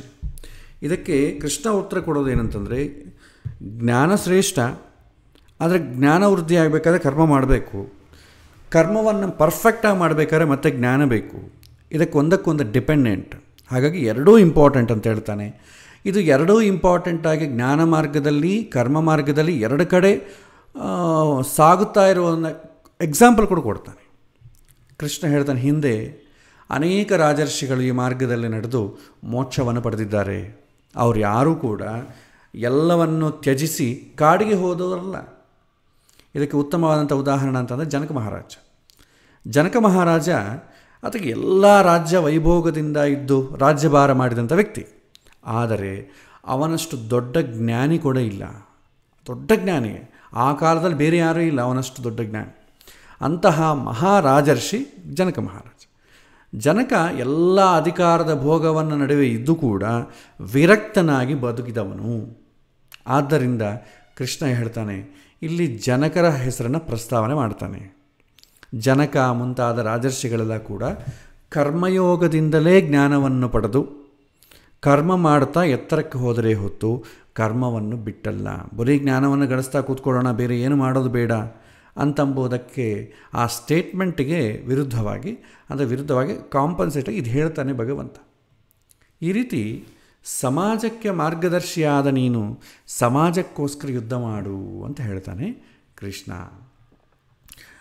ಕರ್ತವ್ಯದ ಕರ್ಮದ ಬಗ್ಗೆ, ಮಾಡಬೇಕಾದ ಡ್ಯೂಟಿ ಬಗ್ಗೆ ವಿವರಣೆ ಮಾಡಿದಂಥ ಕೃಷ್ಣ ಈಗ ಒಂದು ವೇಳೆ ತಪ್ಪು ದಾರಿಯಲ್ಲಿ ಮುಂದಾದರೆ ನಡೆದಾಗ ಸಮಾಜದಲ್ಲಿ ಅದರ ಮೇಲೆ ಪರಿಣಾಮ ಹೇಗಿತ್ತು, ಯಾರ ಕರ್ತವ್ಯ ಅವರು ಮಾಡದೇ ಇದ್ದರೆ ಸಮಾಜದಲ್ಲಿ ಏನೇನು ತೊಂದರೆ ಆಗ್ತದೆ ಅದನ್ನು ಕೂಡ ಕೃಷ್ಣ ಎಕ್ಸ್ಪ್ಲೈನ್ ಮಾಡ್ತಾನೆ. ಸಮಾಜದಲ್ಲಿ ದೊಡ್ಡವನು ಶ್ರೇಷ್ಠ ಅಂತ ಒಬ್ಬನಿರ್ತಾನೆ. ಆ ಶ್ರೇಷ್ಠ ಎನಿಸಿಕೊಂಡವನು ವಯಸ್ಸಿನಲ್ಲಾಗ್ಬೋದು ಅವನ ಆಚರಣೆಯಲ್ಲಾಗ್ಬೋದು, ಜ್ಞಾನದಲ್ಲಾಗ್ಬೋದು, ಸಮಾಜಕ್ಕೆ ಮಾರ್ಗದರ್ಶ ಮಾಡಬಲ್ಲಂಥ ವ್ಯಕ್ತಿ ಯಾರಿದ್ದಾರೆ, ಅವನು ಯಾವ ಹಾದಿಯಲ್ಲಿ ಹೋಗ್ತಾನೋ ಎಲ್ಲರೂ ಅವನನ್ನು ಫಾಲೋ ಆಗ್ತಾರೆ. ನಮಗೆ ಜೀವನ ಮಾಡಬೇಕಾದ್ರೆ 5 ಪ್ರಮಾಣ ಅಂತ ಹೇಳ್ತಾರೆ. ಯಾವುದನ್ನು ಪ್ರಮಾಣವಾಗಿ ಇಟ್ಕೊಂಡು ಜೀವನ ಮಾಡಬೇಕು? ಒಂದು ಶ್ರುತಿ, ಅಂದರೆ ವೇದವೇ ನಮಗೆ ಪ್ರಮಾಣ. ವೇದ ಏನು ಹೇಳುತ್ತೋ ಅದರ ಪ್ರಕಾರ ಜೀವನ ಮಾಡಬೇಕು. ವೇದ ಅವೈಲಬಿಲಿಟಿ ಇಲ್ಲ ಅಂದ್ಕೊಳ್ಳಿ. ಅವೈಲಬಿಲಿಟಿ ಇಲ್ಲ ಅಂತಂದರೆ ಅದು ಅರ್ಥ ಆಗೋದಿಲ್ಲ. ಇವತ್ತು ನಮಗಿರುವಂಥ ವೇದ ಪಾರಾಯಣ ಮಾಡ್ಕೊಳ್ಳಿಕ್ಕೆ, ಏನೋ ಸಂಸ್ಕಾರ ಮಾಡ್ಕೊಳ್ಳಿಕ್ಕೆ ಮಂತ್ರಗಳಾಗಿ ಉಪಯೋಗ ಆಗುತ್ತೋ ಅದರ ಅರ್ಥ ಏನು ನಮಗೆ ಗೊತ್ತಿಲ್ಲ. ವಿವಾಹದಲ್ಲಿ ಎಷ್ಟೋ ಮಂತ್ರ ಬರುತ್ತೆ, ಆದರೆ ಯಾವುದರ ಅರ್ಥ ಕೂಡ ನಮಗೆ ಗೊತ್ತಿಲ್ಲ. ಸುಮ್ಮನೆ ಪುರೋಹಿತರು ಹೇಳ್ತಾರೆ, ಆ ಮಂತ್ರ ಹೇಳ್ತಾರೆ, ನೀ ಹೀಗೆ ಮಾಡು, ಕೈ ಚಾಚು, ನೀರು ಹಾಕು, ಮಂತ್ರಾಕ್ಷತೆ ಬಿಡು ಹೇಳ್ತಾರೆ ಹೊತ್ತು ಅದರ ಅರ್ಥ ನಮಗೇನೂ ಗೊತ್ತಿಲ್ಲ. ವೇದ ಇದೆ, ಆದರೆ ಅದರ ಉಪಯೋಗ, ಅದರ ಅರ್ಥ ನಮಗೆ ಆಗೋದಿಲ್ಲ. ಸೊ ವೇದ ಇಲ್ಲದಾಗ ಏನು ಮಾಡಬೇಕು? ನೆಕ್ಸ್ಟ್ ಸ್ಮೃತಿ ಅಂತ ಹೇಳ್ತಾರೆ. ಕಲಿಯುಗ ಸ್ಮೃತಿ, ಪರಾಶರ ಸ್ಮೃತಿ, ಮನುಸ್ಮೃತಿ. ಋಷಿಮುನಿಗಳೇನು ಮಾಡ್ತಾರೆ, ಕೆಲವೊಂದು ಕಲೆಕ್ಟ್ ಮಾಡಿ ಮನುಷ್ಯನ ಜೀವನಕ್ಕೆ ಬೇಕಾದನ್ನು ಸಪ್ರೇಟ್ ಮಾಡಿ ಕ್ರೋಢೀಕರಿಸಿ ಕ್ಯಾಟಗರೈಸ್ ಮಾಡಿ ಕೊಡ್ತಾರೆ. ಅದನ್ನಾದರೂ ಫಾಲೋ ಆಗು. ನಮಗೆ ಇವತ್ತು ಅದು ಕೂಡ ಅರ್ಥ ಆಗೋದಿಲ್ಲ. ಮೂರನೇದಾಗಿ ಪ್ರಮಾಣ ಪುರಾಣ ಅಂತ ಹೇಳ್ತಾರೆ. ಅಂದರೆ ಈ ಶ್ರುತಿ ಸ್ಮೃತಿ ಇದೆರಡನ್ನು ಇಟ್ಟುಕೊಂಡು ಅವರ ಜೀವನವನ್ನು ನಡೆಸಿದವಂಥ ಮಹಾನುಭಾವರ ವಿಚಾರಗಳಿರ್ತದೆ ಪುರಾಣದಲ್ಲಿ. ಆ ಪುರಾಣದಲ್ಲಿರುವಂಥ ಕ್ಯಾರೆಕ್ಟರ್ಸ್ನ ಅರ್ಥ ಮಾಡಿಕೊಂಡು ಅವ್ರ ಥರನೂ ಫಾಲೋ ಆಗು ಅಂತ ಹೇಳ್ತಾರೆ. ಧರ್ಮರಾಜ ಹೇಗೆ ಜೀವನ ಮಾಡಿದ, ಹೇಗೆ ರಾಜ್ಯಭಾರ ಮಾಡಿದ, ಭಾಗವತದಲ್ಲಿ ಬರುವಂಥ ಪ್ರತಿಯೊಂದು ಕ್ಯಾರೆಕ್ಟರಿಂದ ನಾವು ತಿಳ್ಕೊಳ್ಳೋದೇನು, ಈ ಥರ ಆದರೂ ಮಾಡು ಅಂತ ಹೇಳ್ತಾರೆ. ಅದು ಕೂಡ ಅವೆಲ್ಲ ನಮಗೆ ಪುರಾಣ ಕೂಡ ಅರ್ಥ ಆಗೋದಿಲ್ಲ ರೀ, ಅದು ಹೇಳೋರು ಯಾರಿಲ್ಲ ಅಂತಂದಾಗ ಶಿಷ್ಟಾಚಾರ ಅಂತ ಹೇಳ್ತಾರೆ. 4ನೇದು ಶಿಷ್ಟಾಚಾರ ಅಂತಂದರೆ ನಿನ್ಗೆ ಯಾವುದೂ ಇಲ್ಲದಾಗ ನಿನ್ನ ಹತ್ತಿರ ಇರುವಂಥ ಮಹಾನುಭಾವ ಯಾರಿರ್ತಾರೆ, ಸರಿಯಾದವನು ಅಂತ ಯಾರಿರ್ತಾರೆ, ಅವನು ಏನು ಮಾಡ್ತಾನೋ ಅದೇ ರೀತಿ ಫಾಲೋ ಆಗು. ಅವನು ಎಷ್ಟು ಗಂಟೆಗೆ ಹೇಳ್ತಾನೆ ಅಷ್ಟು ಗಂಟೆಗೆ ಹೇಳು. ಅವನು ಏನೇನು ಧಾರ್ಮಿಕ ಕಾರ್ಯಕ್ರಮ ಮಾಡ್ತಾನೆ ಅದನ್ನು ನೋಡಿ ಮಾಡಷ್ಟೇ, ಅಟ್ಲೀಸ್ಟ್ ಅದನ್ನು ಮಾಡು ಅಂತ ಹೇಳ್ತಾರೆ. ಇದು 4ನೇ ಪ್ರಮಾಣ. ಆ ಥರ ಮನುಷ್ಯರು ಕೂಡ ಯಾರೂ ಇಲ್ಲ ಅಂತಂದರೆ ಅಂತರಾತ್ಮ ಪ್ರಬೋಧ, ನಿನ್ನ ಆತ್ಮಸಾಕ್ಷಿ ಏನು ಹೇಳ್ತದೋ ಅದನ್ನಾದರೂ ಮಾಡಪ್ಪ ಅಂತ ಹೇಳ್ತಾರೆ. ನಾವು ಓದು ತಗೊಳ್ಳೋ ಕಾಲಕ್ಕೆ ನಮ್ಮ ಆತ್ಮಸಾಕ್ಷಿ ಪ್ರಕಾರ ನಾವು ಪ್ರಮಾಣ ಮಾಡ್ತಾ ಇದ್ದೇನೆ ಅಂತ ಹೇಳ್ತೀವಲ್ಲ, ಅದೇ ರೀತಿ. ಹಾಗೆ ಸಮಾಜದಲ್ಲಿ ಏನಂತ, ಯಾರು ತುಂಬ ಮುಖಂಡನಾಗಿ ಉತ್ತಮನಾಗಿ ದೊಡ್ಡವನಾಗಿ ಯಾರಿರ್ತಾರೆ, ವಯಸ್ಸಿನಲ್ಲಾಗ್ಬೋದು, ಆಚರಣೆಯಲ್ಲಾಗ್ಬೋದು, ತಿಳ್ಕೊಂಡವನಾಗ್ಬೋದು, ಅವನು ಹೇಗೆ ಹೋಗ್ತಾರೋ ಹಾಗೆಯೇ ಎಲ್ಲರೂ ಆಚರಣೆ ಮಾಡ್ತಾರೆ, ಅವನನ್ನು ಫಾಲೋ ಆಗ್ತಾರೆ. ಅವರು ಯಾವ ಥರ ಬಟ್ಟೆಗಳು ಕಟ್ಕೊಂಡ್ರು ಇವರು ಅದೇ ಥರ ಬಟ್ಟೆ ಕಟ್ಕೋಬೇಕು ಅನಿಸುತ್ತೆ. ಅವ್ರು ಯಾವ ಥರ ಮುಖದ ಮೇಲೆ ಚಿನ್ನ ಇಟ್ಕೊಂಡ್ರು ಅವರು ಯಾಕೆ ಇಟ್ಟಬೇಕು ಅಂತ ಗೊತ್ತಿರುತ್ತೆ, ಪಾಪ ಇವ್ರಿಗೆ ಗೊತ್ತಿರಲ್ಲ, ಅವನು ಇಟ್ಕೊಂಡಂತ ನಾವು ಇಟ್ಕೊಳ್ತೇವೆ. ಸೊ ಹೀಗೆ ಯಾರು ಚೆನ್ನಾಗಿ ಗೊತ್ತಿದ್ದಾನೆ ಅವನನ್ನು ನೋಡಿ ಫಾಲೋ ಆಗ್ತಾರೆ. ಇಲ್ಲಿ ಕೃಷ್ಣ ಹೇಳ್ತಾನೆ, ಒಂದು ವೇಳೆ ನೀನು ಫಾಲೋ ಆಗದೇ ಇದ್ದರೆ, ನಿನ್ನನ್ನು ನೋಡಿ ನಿನ್ನನ್ನು ಫಾಲೋ ಆಗ್ತಾ ಇರೋರು ಯಾರೂ ಕೂಡ ಫಾಲೋ ಆಗಲ್ಲ, ಅವರನ್ನು ಹಾದಿ ತಪ್ಪಿಸಿದಂಗೆ ಆಗ್ತದೆ ಅಂತ ಹೇಳ್ತಾರೆ ಕೃಷ್ಣ. ಈ ಶ್ಲೋಕದಲ್ಲಿ ಕೃಷ್ಣ ಕೊಟ್ಟಿರೋ ಸಂದೇಶ ನಮ್ಮ ದೈನಂದಿಕ ಬದುಕಿನಲ್ಲಿ ನಾವು ಕಾಣ್ತೇವೆ. ಒಂದು ಸಂಸ್ಥೆ ಇದೆ ಅಂತ ಅಂದ್ಕೊಳ್ಳಿ, ಒಂದು ಸಂಸ್ಥೆಯನ್ನು ನಡೆಸುವಂಥ ಒಬ್ಬ ಮುಖ್ಯಸ್ಥನಾಗಿರ್ತಾನೆ. ಅವನ್ನೇ ನಾವೇನು ಮಾಡ್ತೇವೆ, ಅವನ ನಡವಳಿಕೆ ಹೇಗಿದೆ, ಅವನ ಆಚರಣೆ ಸರಿದಾರಿಯಲ್ಲಿ ಇಲ್ಲದಿದ್ದರೆ ಏನಾಗ್ತದೆ, ಆ ಸಂಸ್ಥೆ ಅಧೋಗತಿ ಕಾಣಬೇಕು. ಯಾಕಂದರೆ ಎಲ್ಲರೂ ಅವನ್ನೇ ಫಾಲೋ ಆಗ್ತಾರೆ. ಈಗ ದೊಡ್ಡವನು ಯಾರಿರ್ತಾನೆ ಅವನು ಲಂಚ ತೊಗೊಂಡು ಅಂದ್ಕೊಡು, ಉಳಿದವ್ರು ಏನು ಮಾಡ್ತಾರೆ, ಅವನೇ ತೊಗೊಳ್ತಿದ್ದಾನೆ, ನಾನು ಯಾಕೆ ತೊಗೋಬಾರ್ದು ಅಂತಂತಾನೆ. ತಂದೆ ಮನೆಗಿದ್ದಾಗ ಆತನೇ ಹಾದಿ ತಪ್ಪಿದರೆ ಮಗ ನಮ್ಮ ತಂದೆನೇ ಸಿಗರೇಟ್ ಕುಡಿತಾನೆ, ನಾನು ಯಾಕೆ ಕುಡಿಬಾರ್ದು ಅಂತಂತಾನೆ. ಸೊ ಮಕ್ಕಳೇನು ಮಾಡ್ತಾರೆ, ತಂದೆ ತಾಯಿಗಳು ಹೇಳಿದ್ದನ್ನು ಕೇಳೋದಿಲ್ಲ, ತಂದೆ ತಾಯಿಗಳು ಏನು ಮಾಡ್ತಾರೆ ಆ ರೀತಿ ಫಾಲೋ ಆಗ್ತಾರೆ. ಸೊ ಹಾಗಾಗಿ ಸಮಾಜದಲ್ಲಿ ಸರಿಯಾಗಿ ಯಾರು ಕರ್ತವ್ಯ ನಿರ್ವಹಣೆ ಮಾಡಬೇಕು ಅವನು ಮಾಡಲಿಲ್ಲ ಅಂತಂದರೆ ಅವನನ್ನು ನೋಡಿಕೊಂಡು ಮಾಡ್ತಾ ಇರೋರು ಯಾರಿರ್ತಾರೆ ಅವರು ಮಾಡಲ್ಲ, ಅವರು ಕೆಟ್ಟ ದಾರಿಯಲ್ಲಿ ಹಿಡ್ತಾರೆ. ಒಂದು ಸಮಾಜವನ್ನು ಕೆಟ್ಟ ದಾರಿ ಹಿಡಿಸಿದಂಥ ಪಾಪ ಬರುತ್ತೆ ಅಂತ ಹೇಳ್ತಾರೆ. ಸೊ ಯಾಕೆಂದರೆ ಮುಖಂಡ ಎನಿಸಿದವನು ಏನನ್ನು ಅನುಸರಿಸ್ತಾನೋ ಅದನ್ನೇ ಪ್ರಮಾಣವಾಗಿಟ್ಟುಕೊಂಡು ಆತನ ಕೆಳಗಿರುವಂಥ ಜನರು ತಮಗೆ ಗೊತ್ತಿಲ್ಲದಂತೆಯೇ ಅನುಸರಿಸಲು ಆರಂಭಿಸ್ತಾರೆ. ಈ ಕಾರಣದಿಂದ ಒಬ್ಬ ಮುಖಂಡ ಎಷ್ಟು ಎಚ್ಚರದಿಂದ ಇದ್ದರೂ ಸಾಲದು. ಒಂದು ದೇಶವನ್ನು ನಡೆಸುವಂಥ ಮುಖ್ಯಸ್ಥ ಭ್ರಷ್ಟಾಚಾರಕ್ಕೆ ಒಳಗಾದ ಅಂದ್ಕೊಳ್ಳಿ, ಇಡೀ ದೇಶ ಭ್ರಷ್ಟಾಚಾರ ಹಾದಿಯನ್ನು ಹಿಡಿಯುತ್ತೆ. ಸಾಮಾನ್ಯವಾಗಿ ಮನುಷ್ಯರು ಒಳ್ಳೆಯದಕ್ಕಿಂತಲೂ ಕೆಟ್ಟದ್ದನ್ನೇ ಹೆಚ್ಚು ಅನುಸರಿಸ್ತಾರೆ. ಅದಕ್ಕೆ ಉಪನಿಷತ್ತಲ್ಲಿ ಬರುತ್ತೆ, ತೈತ್ತಿರೀಯ ಉಪನಿಷತ್ತಲ್ಲಿ ಈ ಕಾನ್ವೊಕೇಶನ್ ಡೇ ಅಂತ ಬರುತ್ತೆ, ಸ್ನಾತಕೋತ್ಸವ ಅಂತ ಮಾಡ್ತಾರೆ. ಆವಾಗ ಗುರುಗಳು ಹೇಳ್ತಾರೆ, ನಾವು ಕೂಡ ಮನುಷ್ಯರೇ, ನಮಗೂ ಅನೇಕ ದೌರ್ಬಲ್ಯಗಳಿರುತ್ತೆ, ಆದರೆ ನಾವು ಹೇಳಿದ್ದ ಒಳ್ಳೆಯ ವಿಚಾರವನ್ನು ಮಾತ್ರ ನೀವು ಫಾಲೋ ಆಗಿ, ನಮ್ಮಲ್ಲೂ ಕೆಟ್ಟ ಅಭ್ಯಾಸಗಳೇನಾದರೂ ಇದ್ದರೆ ಅದನ್ನು ಫಾಲೋ ಆಗಬೇಡಿ, ಬಿಟ್ಟುಬಿಡಿ ಅಂತ ಒಂದು ಮಾತು ಬರುತ್ತೆ. ಇದು ತೈತ್ತಿರೀಯ ಉಪನಿಷತ್ತಲ್ಲಿ ನಿಮಗೆ ಬರುತ್ತೆ ಆ ಥರ ಮಾತು. ಸೊ ಕೆಟ್ಟದ್ದನ್ನು ಬೇಗ ಅನುಸರಿಸುವಂಥ ಸಂಪ್ರದಾಯ ಇದೆ ನಮ್ಮಲ್ಲಿ. ಒಳ್ಳೆಯದನ್ನು ಅವನು ಒಳ್ಳೇದು ಮಾಡ್ತಿದ್ರೆ ಯಾರೋ ಅದನ್ನು ಫಾಲೋ ಆಗಲ್ಲ, ಬಿಡು ಅವನಷ್ಟೇ ಅಂದ್ಕೊಳ್ತು. ಅದೇ ಏನಾದರೂ ಒಂದು ಕೆಟ್ಟ ಕೆಲಸ ಮಾಡಿ ಅವನನ್ನು ಕೋಟ್ ಮಾಡ್ತಾರೆ, ಒಳ್ಳೆಯ ಕೆಲಸವನ್ನು ಯಾರೂ ಕೋಟ್ ಮಾಡೋದಿಲ್ಲ. ಹಾಗಾಗಿ ತುಂಬ ಎಚ್ಚರಿಕೆಯಿಂದ ಮುಂದೆ ಹೊರಿಬೇಕು ಅಂತ ಹೇಳ್ತಾರೆ. ಆಮೇಲೆ ಒಂದು ಸಮಾಜವನ್ನು ಹಾದಿ ತಪ್ಪಿಸಿದಂಥ ಪಾಪಕ್ಕೂ ಒಳಗಾಗ್ತೀಯ ಅಂತೇಳಿ ಕೃಷ್ಣ ಎಚ್ಚರ ಕೊಡ್ತಾನೆ. ನಂತರ ಇಲ್ಲಿ ಕೆಲವಿನ ಉದಾಹರಣೆಗಳು ಹೇಳ್ತಾರೆ. ಈಗ ಕೃಷ್ಣನೇ ತನ್ನನ್ನು ತಾನೇ ಕೋಟ್ ಮಾಡ್ಕೊಳ್ತಾನೆ, ನನಗೇನಾದರೂ ಮಾಡಬೇಕಾದದ್ದು ಅಥವಾ ಮಾಡದೇ ಇದ್ದರೆ ತೊಂದರೆ ಆಗುವಂಥದ್ದು ಏನಾದರೂ ಇದೆಯಾ? ಏನೂ ಇಲ್ಲ. ಆದರೆ ನಾನು ಕೂಡ ಕರ್ತವ್ಯ ಕರ್ಮದಲ್ಲಿ ನಿಂತಿದ್ದೇನೆ. ಯಾಕಂದರೆ ಇಡೀ ಸೃಷ್ಟಿ ಸ್ಥಿತಿ ಲಯಗಳೆಲ್ಲ ಕೂಡ 3 ಲೋಕದಲ್ಲಿ ಸೃಷ್ಟಿ ಸ್ಥಿತಿ ಸಂಹಾರವನ್ನು ತನ್ನ ನಿತ್ಯ ಕರ್ಮವಾಗಿ ಮಾಡುತ್ತಿರುವಂಥ ಭಗವಂತ ಎಲ್ಲವನ್ನು ತನ್ನ ಪ್ರೀತಿಯ ಭಕ್ತರಿಗೋಸ್ಕರವೇ, ಸಮಸ್ತ ಜೀವಜಾತಗಳಿಗೋಸ್ಕರವೇ ಮಾಡ್ತಾಯಿದ್ದಾನೆ. ಇನ್ಯಾವುದೂ ಆತನಿಗೇನು ಲಾಭ ಇಲ್ಲ. ಒಂದು ವೇಳೆ ಕೃಷ್ಣ ತನ್ನನ್ನು ನಿತ್ಯ ಕರ್ಮದಲ್ಲಿ ತೊಡಗಿಸಿಕೊಳ್ಳದೇ ಇದ್ದರೆ ಆತಗೇನು ಪಾಪ ಬರುತ್ತೆ? ಏನೂ ಬರೋದಿಲ್ಲ. ಯಾಕಂದರೆ ಆತನೇ ಸುಪ್ರೀಂ, ದೇವರೇ ಸುಪ್ರೀಂ ಅಂದ್ಕೊಳ್ಳೋಣ. ಈಗ ಆತೇನ ತಪ್ಪು ಮಾಡಿದರೆ, ಆತ ಹೀಗೆ ನಡ್ಕೊಳ್ಳದೇ ಇದ್ದರೆ ಆತಗೇನು ಪಾಪ ಬರಲ್ಲ. ಆದರೆ ಭಗವಂತನೇ ಹಾಗಿದ್ದಾನೆ, ನಾನು ಯಾಕೆ ಇರಬಾರ್ದು ಅಂತನ ಭಕ್ತ. ಈ ಕಾರಣಕ್ಕಾಗಿ ಭಗವಂತ ಅವತಾರ ತಾಳಿದಾಗ ಒಬ್ಬ ಸಾಮಾನ್ಯ ಮನುಷ್ಯನಂತೆ ಕಾಣಿಸಿಕೊಂಡು ತನ್ನ ನಿತ್ಯ ಕರ್ಮಗಳನ್ನು, ಕರ್ತವ್ಯ ಕರ್ಮವನ್ನು ನಿರ್ವಹಣೆ ಮಾಡ್ತಾನೆ. ಕೃಷ್ಣ ಅವತಾರದಲ್ಲಿ ನೀವು ನೋಡಿದ್ರೆ ಕೃಷ್ಣ ಸಂಧ್ಯಾವಂದನೆ ಕೂಡ 3 ಹೊತ್ತು ಸಂಧ್ಯಾವಂದನೆ ಮಾಡ್ತಿದ್ದ ತಪ್ಪದೆ. ಇದು ಆತನಿಗೋಸ್ಕರ ಅಲ್ಲ, ಆತನನ್ನು ಹಿಂಬಾಲಿಸ್ತಾ ಇರ್ತಾರಲ್ಲ ಜನ, ಅವ್ರಿಗೋಸ್ಕರ. ಕೃಷ್ಣ ಹೇಳ್ತಾನೆ, ನಾನು ಕರ್ಮ ಮಾಡದೇ ಇದ್ದರೆ ಇಡೀ ಲೋಕ ಕರ್ಮ ಪ್ರಜ್ಞೆಯನ್ನು ಕಳೆದುಕೊಂಡು ದಾರಿ ತಪ್ಪಿಬಿಡ್ತದೆ, ಸ್ವಚ್ಛಂದದಂತೆ ಬಂದು ನಿರ್ದಿಷ್ಟ ವ್ಯವಸ್ಥೆ ಹೊರಟು ಹೋಗುತ್ತೆ ಅಂತ ಹೇಳ್ತಾನೆ. ಯಾರಿಗೆ ಯಾವುದು ಧರ್ಮವೋ ಅದು ಮಾಡಲೇಬೇಕು, ಅದೊಂದು ವ್ಯವಸ್ಥೆ.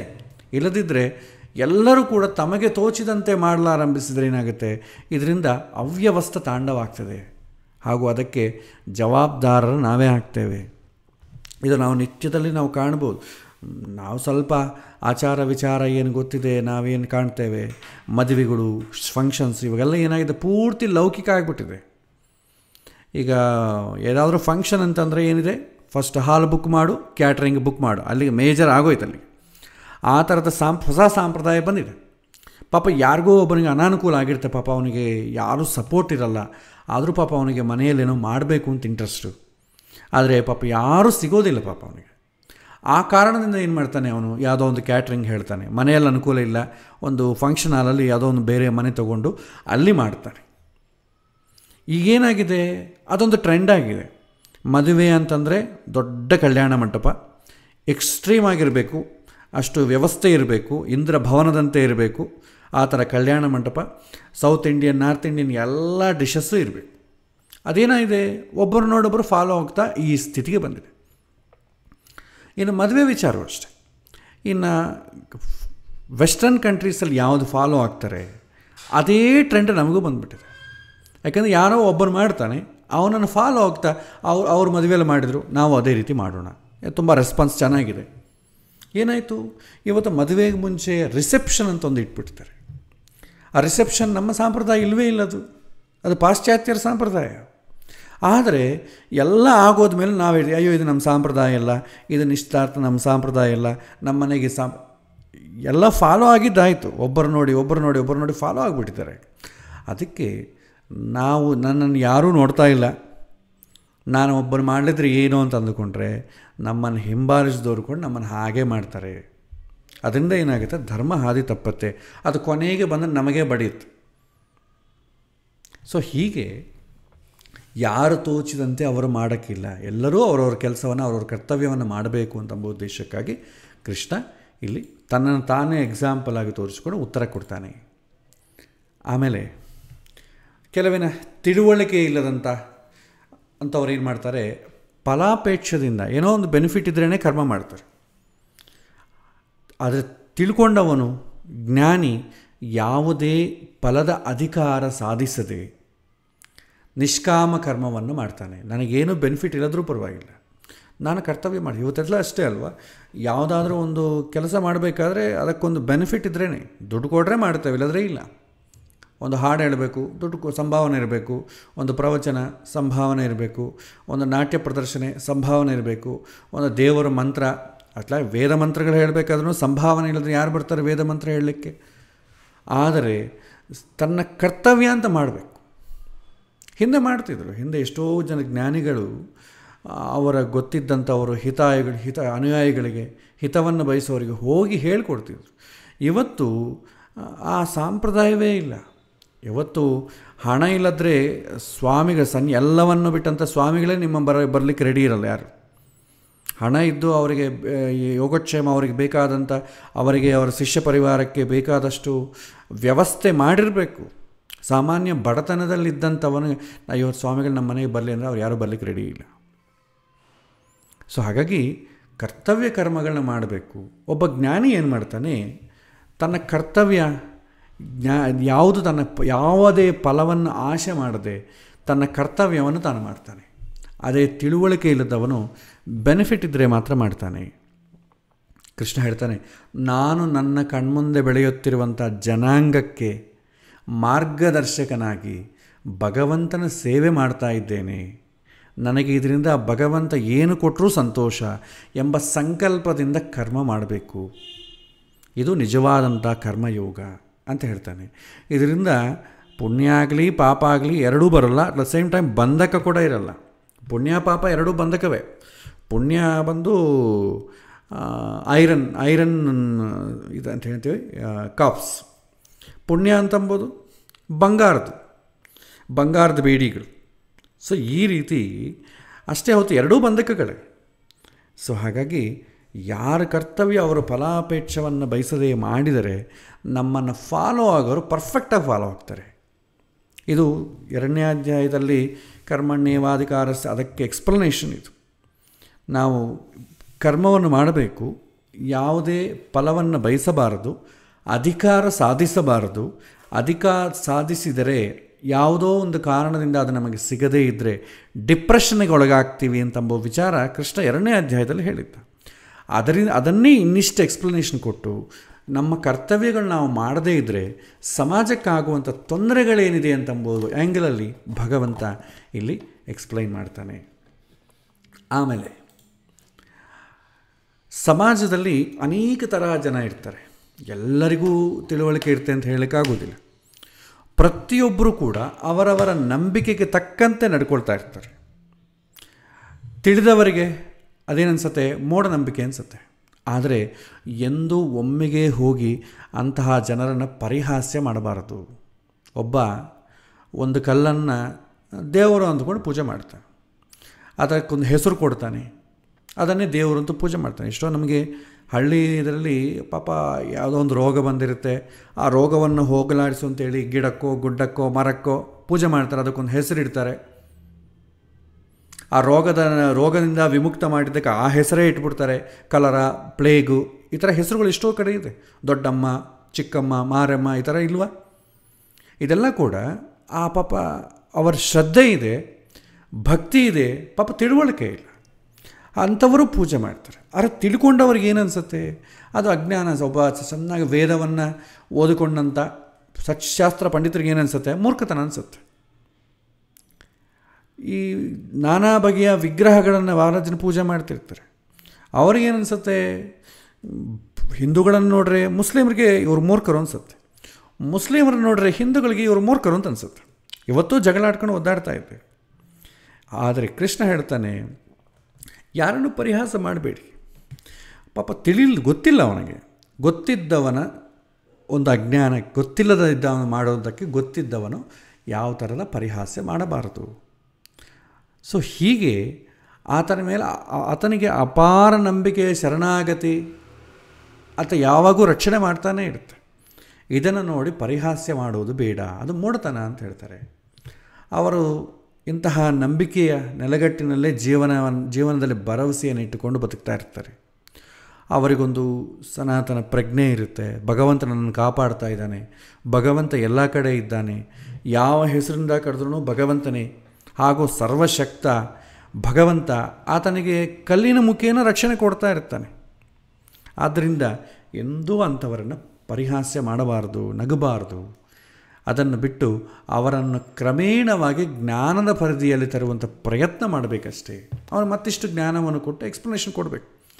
ಎಲ್ಲವನ್ನೂ ಸಾಮಾಜಿಕ ಕಾಳಜಿಯಿಂದ ಮಾಡಬೇಕು, ಆದರೆ ನಿರ್ಲಿಪ್ತನಾಗಿ ಎಲ್ಲ ಕರ್ಮವನ್ನು ಮಾಡ್ತಾ ಅಜ್ಞಾನಿಗಳನ್ನು ಜ್ಞಾನ ತುಂಬಬೇಕು ಅಂತ ಹೇಳ್ತಾರೆ. ಪರಿಹಾಸ್ಯ ಮಾಡಬಾರ್ದು. ಗೊತ್ತಿಲ್ಲದೆ ಇದವನೇನೋ ಮಾಡ್ತಿರ್ತಾನೆ, ಅವನು ನೋಡಿ ನಾವು ನಗಿದ್ರೆ ಏನಾಗ್ತದೆ, ಅವನನ್ನು ಒಳ್ಳೆಯ ರೀತಿಯನ್ನು ದಿದ್ದಕ್ಕಾಗೋದಿಲ್ಲ. ಬಟ್ ಸಾಮಾಜಿಕವಾಗಿ ಕರ್ತವ್ಯ ಏನು? ಎಲ್ಲರನ್ನು ದಿದ್ದಿ ಅವರಿಗೆ ಯಥಾರ್ಥವನ್ನು ತಿಳಿಸೋದೇ ನಮ್ಮ ಕರ್ತವ್ಯ. ಅವನು ತಿಳ್ಕೋತಾನೋ ಇಲ್ವೋದು ಬೇರೆ ವಿಚಾರ, ತಿಳಿಸೋ ಕರ್ತವ್ಯ ನಮ್ಮದು. ನಾವು ನಮ್ಮ ಡ್ಯೂಟಿ ಮಾಡಬೇಕಷ್ಟೆ. ಇವತ್ತಲ್ಲಾದರೆ ಇನ್ನೊಂದು ಯಾವತ್ತೋ ಒಂದಿನ ಗೊತ್ತಾಗ್ತದೆ. ಜ್ಯೋತಿಷ್ಯರಾಗಿ ನಾವು ಹೇಳ್ತೇವೆ ಇಂಥ ಅದರಲ್ಲಿ ಮಾಡಬೇಡಿ ಅಂತ ಹೇಳ್ತೇವೆ, ಮುಹೂರ್ತ ಇಟ್ಕೋಬೇಡಿ ಅಂತ ಹೇಳ್ತೇವೆ. ಇಲ್ಲ ರೀ ಎಲ್ಲರೂ ಸಂಡೇ ಬರಬೇಕು, ಸಂಡೇ ಬೇಕು ಅಂತಿದ್ದಾರೆ, ಅಥವಾ ಇನ್ನೊಂದು ಏನೋ ಹೇಳ್ತಾನೆ, ಪಾಪ ಏನು ನಾವೇನು ಮಾಡೋಕ್ಕಾಗುತ್ತೆ, ಆಯ್ತಪ್ಪ ಅಂತಂತೇವೆ. ಮತ್ತೆ ಅದಾದಮೇಲೆ ಏನಾದರೂ ತೊಂದರೆ ಆಗಿ ಅವರಿಗೆ ಗುರಿ ಇನ್ನೊಂದು ಸಲ ಬರ್ತಾನೆ, ಇನ್ನೊಂದು ಸಲ ಹೇಳಿದ ಮಾತು ಕೇಳುತ್ತೆ. ಪರಿಹಾಸ್ಯ ಮಾಡಿಬಿಟ್ರೆ ಏನಾಗ್ತದೆ, ತೊಂದರೆ ಆಗ್ತದೆ. ಸೊ ಹಾಗಾಗಿ ಯಾರು ಯಾರನ್ನೂ ಕಮೆಂಟ್ ಮಾಡೋಂಗಿಲ್ಲ. ಅದು ಗೊತ್ತಿದ್ದವನು ಗೊತ್ತಿಲ್ಲದವನ, ಅದು ಯಾವುದೇ ಮತ ಆಗಿರಲಿ, ಬೇರೆ ಮತದವರನ್ನು ಟೀಕೆ ಮಾಡೋದು, ಬೇರೆ ಧರ್ಮದವರನ್ನು, ಶ್ರೀಮಂತಿಗೆ ಇದೆ ಶ್ರೀಮಂತಿಗೆ ಇಲ್ಲ, ಈ ಥರ ಟೀಕೆ ಮಾಡೋದ್ರಿಂದ ಏನಾಗ್ತದೆ, ಸಮಾಜವನ್ನು ಹಾದಿ ತಪ್ಪಿಸಿದಂಗೆ ಆಗುತ್ತೆ ಅಂತ ಕೃಷ್ಣ ಹೇಳ್ತಾನೆ. ಆಮೇಲೆ ಕೃಷ್ಣ ಮತ್ತೊಂದು ವಿಷಯ ಹೇಳ್ತಾನೆ, ಯಾವುದು ಕೂಡ ನಾನೇ ಮಾಡಿದೆ ಅಂತ ಅಹಂಕಾರ ಪಡುವುದು ತಪ್ಪು ಅಂತ ಹೇಳ್ತಾನೆ. ಯಾಕೆಂತಂದರೆ ಯಾರಾದರೂ ಏನನ್ನಾದರೂ ನಾನೇ ಮಾಡಿದೆ ಅಂತ ತಿಳ್ಕೊಂಡ್ರೆ ಅದು ಅವನ ತಿಳಿಗೇಡ್ತಾನ. ಯಾಕೆಂದರೆ ಸೃಷ್ಟಿಯಲ್ಲಿ ಒಂದು ವಿಚಿತ್ರ ಏನಂತಂದರೆ ಯಾರು ಏನನ್ನೂ ಮಾಡೋದಿಲ್ಲ, ಆದರೆ ಎಲ್ಲವೂ ಎಲ್ಲರ ಕೈಯಿಂದನೇ ಆಗ್ತಾಯಿರುತ್ತೆ. ಈ ದೇಹ ಇದೆ, ಈ ದೇಹ ಹೇಗಾಯಿತು? ಪ್ರಕೃತಿಯ ಕೊಡುಗೆ ಅಲ್ವಾ? ಪಂಚಭೂತಗಳಿಂದ ನಿರ್ಮಾಣವಾದದ್ದೇ ದೇಹ. ದೇಹ ಅಂದರೆ ದೇಹ ನನಗೆ ಕೊಟ್ಟಿದ್ದಷ್ಟೇ, ದೇಹ ನಂದಲ್ಲ. ಭಗವಂತ ಭೂಮಿಗೆ ದೇಹವನ್ನು ಕೊಟ್ಟು ಕಳಿಸಿದ, ನಾವು ದೇಹವನ್ನು ತಗೊಂಡು ಬಂದ್ವಿ. ಈ ದೇಹ ನಮ್ಮದಲ್ಲ. ಹಾಗಾಗಿ ನಾನು ಮಾಡಿದೆ ಅಂತ ಹೆಂಗೆ ಹೇಳಲಿಕ್ಕೆ ಬರ್ತದೆ? ಸೊ ಪ್ರಕೃತಿಯಲ್ಲಿ ಅದಕ್ಕೆ ಪೂರಕವಾದಂಥ ಅಂಗಭೂತವಾದಂಥ ಇಂದ್ರಿಯಗಳಿದೆ. ಪ್ರಕೃತಿ ಅಂದರೆ ಈ ದೇಹ, ಅದರ ಗುಣಗಳು ಅಂತಂದರೆ ಇಂದ್ರಿಯಗಳು: ಶಬ್ದ, ಸ್ಪರ್ಶ, ರಸ, ರೂಪ, ಗಂಧ, ಕಿವಿ, ಚರ್ಮ, ನಾಲಿಗೆ, ಕಣ್ಣು, ಮೂಗು. ಅದಕ್ಕೆ ಅನುಗುಣ ಏನು ಮಾಡಿದ? ಆಕಾಶವನ್ನು ಕೊಟ್ಟ. ಶಬ್ದ ಕೇಳಿಸ್ಬೇಕಾದ್ರೆ ಆಕಾಶ ಎಂಬ ಮೀಡಿಯಮ್ ಬೇಕು, ಸ್ಪರ್ಶ ಗೊತ್ತಾಗಬೇಕಾದ್ರೆ ಗಾಳಿ ಬೇಕು, ರಸ ನಮಗೆ ಟೇಸ್ಟ್ ಗೊತ್ತಾಗಬೇಕಾದ್ರೆ ನೀರು ಬೇಕು, ನಮಗೊಂದು ವಿಷನ್ ಕಾಣಬೇಕಾದ್ರೆ ಲೈಟ್ ಬೇಕು, ಮತ್ತು ಸ್ಮೆಲ್ ಬರಬೇಕಾದ್ರೆ ಅದಕ್ಕೆ ಮಣ್ಣು, ಒಂದು ಘನ ಪದಾರ್ಥ ಬೇಕು. ಇವು ಪ್ರಕೃತಿಯ ಗುಣಗಳು. ಹೀಗಿರುವಾಗ ನಾವು ಯಾವುದೋ ಒಂದು ವಿಷಯವನ್ನು ನಾನೇ ಮಾಡಿದೆ ಅಂತ ಹೇಳೋದು ಹೇಗೆ? ಅರ್ಥಶೂನ್ಯ ಅಂತ ಹೇಳ್ತಾರೆ. ಉದಾಹರಣೆಗೆ ಕಣ್ಣಿಂದ ನೋಡಿದೆ, ಈ ಕಣ್ಣನ್ನು ನಮಗೆ ಕೊಟ್ಟವರು ಯಾರು? ಹುಟ್ಟುವಾಗಲೇ ಕುರುಡನಾಗಿದ್ದರೆ ಏನಾಗಬೇಕಾಗುತ್ತೆ? ಕಣ್ಣು ನೋಡಲಿಕ್ಕೆ ಸಾಧ್ಯವೇ ಇಲ್ಲ. ಆದರೆ ಭಗವಂತ ನಮಗೆ ಕಣ್ಣು ಕೊಟ್ಟು ಕಣ್ಣಿಗೆ ನೋಡುವಂಥ, ಯಾಕಂದರೆ ಎಷ್ಟೋ ಜನ ಕಣ್ಣು ಇರ್ತದೆ ಆದರೆ ನೋಡೋ ಶಕ್ತಿ ಇರಲ್ಲ. ಕಣ್ಣು ಕೊಟ್ಟಿದ್ದಲ್ಲದೆ ಕಣ್ಣಿಗೆ ನೋಡುವಂಥ ಶಕ್ತಿ ಕೊಡ್ತಾನೆ. ಕಣ್ಣಿಗೆ ನೋಡೋ ಶಕ್ತಿ ಕೊಟ್ಟು ನೋಡಲಿಕ್ಕೆ ಒಂದು ವಸ್ತು ಇಲ್ಲದಿದ್ದರೆ ಏನು ನೋಡಬೇಕು? ಬ್ಲ್ಯಾಂಕ್ ಅಷ್ಟೇ. ಕತ್ತಲಾಗಿ ಯಾರಿಗ ಕಣ್ಣು ಚೆನ್ನಾಗಿದೆ, ಕಣ್ಣಿಗೆ ನೋಡೋ ಶಕ್ತಿ ಇದೆ, ಕತ್ತಲಾಗಿ ಯಾರಿಗಾನ ಕಾಣುತ್ತಾ? ಕಾಣೋದಿಲ್ಲ. ಸೊ ಹಾಗಾಗಿ ಏನಾಗುತ್ತೆ, ಕಣ್ಣಿಗೆ ನೋಡೋ ಶಕ್ತಿ ಕೊಟ್ಟು ಒಂದು ವಸ್ತುವನ್ನು ಕೂಡ ಯಾರು ಕೊಟ್ಟಿದ್ದು? ಭಗವಂತನೇ ಸೃಷ್ಟಿ ಮಾಡಿದ. ಈ ಪ್ರಪಂಚವನ್ನು ಭಗವಂತನೇ ಸೃಷ್ಟಿ ಮಾಡಿದ. ಆ ಸೃಷ್ಟಿ ಮಾಡಿದ್ದಕ್ಕೆ ನಾವು ಕಣ್ಣಿನಿಂದ ನೋಡ್ತಾ ಇದ್ದೇವೆ. ಕಣ್ಣು ಕೊಡದೇ ಇದ್ರೂ, ಕಣ್ಣಿಗೆ ನೋಡೋ ಶಕ್ತಿ ಇಲ್ಲದೇ ಇದ್ರೂ, ನೋಡಲಿಕ್ಕೆ ಬೇಕಾದಂಥ ಒಂದು ವಸ್ತು ಇಲ್ಲದೇ ಇದ್ರೂ ಕಣ್ಣಿಗೆ ಕೆಲಸ ಇಲ್ಲ. ಸೊ ಹಾಗಾಗಿ ಕಣ್ಣು ಎಂಬುದು ಇನ್ಸ್ಟ್ರೂಮೆಂಟು. ಕಣ್ಣಿಗೆ ನೋಡುವಂಥ ಶಕ್ತಿ ಅದು ಕೂಡ ದೇಹದಿಂದ, ಇಂದ್ರಿಯಗಳಿಂದ ಆಗುವಂಥದ್ದು. ಅದು ಭಗವಂತ ಕೊಟ್ಟಿದ್ದೆ. ವಸ್ತುವು ಭಗವಂತ ಮಾಡಿದೆ. ಇದರಲ್ಲಿ ನನ್ನ ಕಾಂಟ್ರಿಬ್ಯೂಷನ್ ಏನಿದೆ? ನಾನು ನೋಡಿದೆ ಅಂತ ಅಂಬೋದಕ್ಕೆ ಅರ್ಥವೇ ಇಲ್ಲ. ಸೊ ಹೀಗೆ ಆಲೋಚನೆ ಮಾಡ್ತಾ ಹೋದರೆ ಪ್ರತಿಯೊಂದು ಇಂದ್ರಿಯವೂ ಅಷ್ಟೇ ನಮಗೆ ಭಗವಂತ ಕೊಟ್ಟಿದ್ದೇ.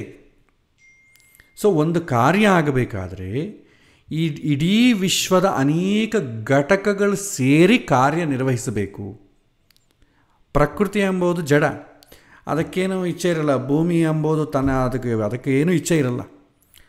ನಾವು ಮಾಡುವುದು ಅಂತಂದರೆ ಏನು? ಇಚ್ಛಿಸಿ ಮಾಡೋದು. ಸಂಕಲ್ಪ ಯಾರಿಗಿರುತ್ತೆ? ನಮಗಿರುತ್ತೆ. ಜಡ, ಚೇತನ, ಭಗವಂತ, ಈ ಮೂರು ಪದಾರ್ಥ ಇದೆ. ಜಡಕ್ಕೇನು ಅದಕ್ಕೇನು ಇಷ್ಟ ಇಲ್ಲ. ಒಂದು ಕಲ್ಲಿಗೆ ತಾನು ಇಂಥ ಕಡೆ ಹೋಗಬೇಕು ಎಂಬ ಸಂಕಲ್ಪ ಇಲ್ಲ. ಆದರೆ ಮನುಷ್ಯನಿಗೆ ಸಂಕಲ್ಪ ಇದೆ, ನಾ ಹೀಗೆ ಮಾಡಬೇಕು ಹಾಗೆ ಮಾಡಬೇಕು ಎಂಬ ಸಂಕಲ್ಪ ಇದೆ. ಆದರೆ ತನಗಿಚ್ಛೆ ಬಂದಂತೆ ತಾನು ಅಂದುಕೊಂಡಂತೆಲ್ಲ ಮಾಡೋಕ್ಕಾಗಲ್ಲ, ಅದಕ್ಕೊಂದು ಶಕ್ತಿ ಬೇಕು.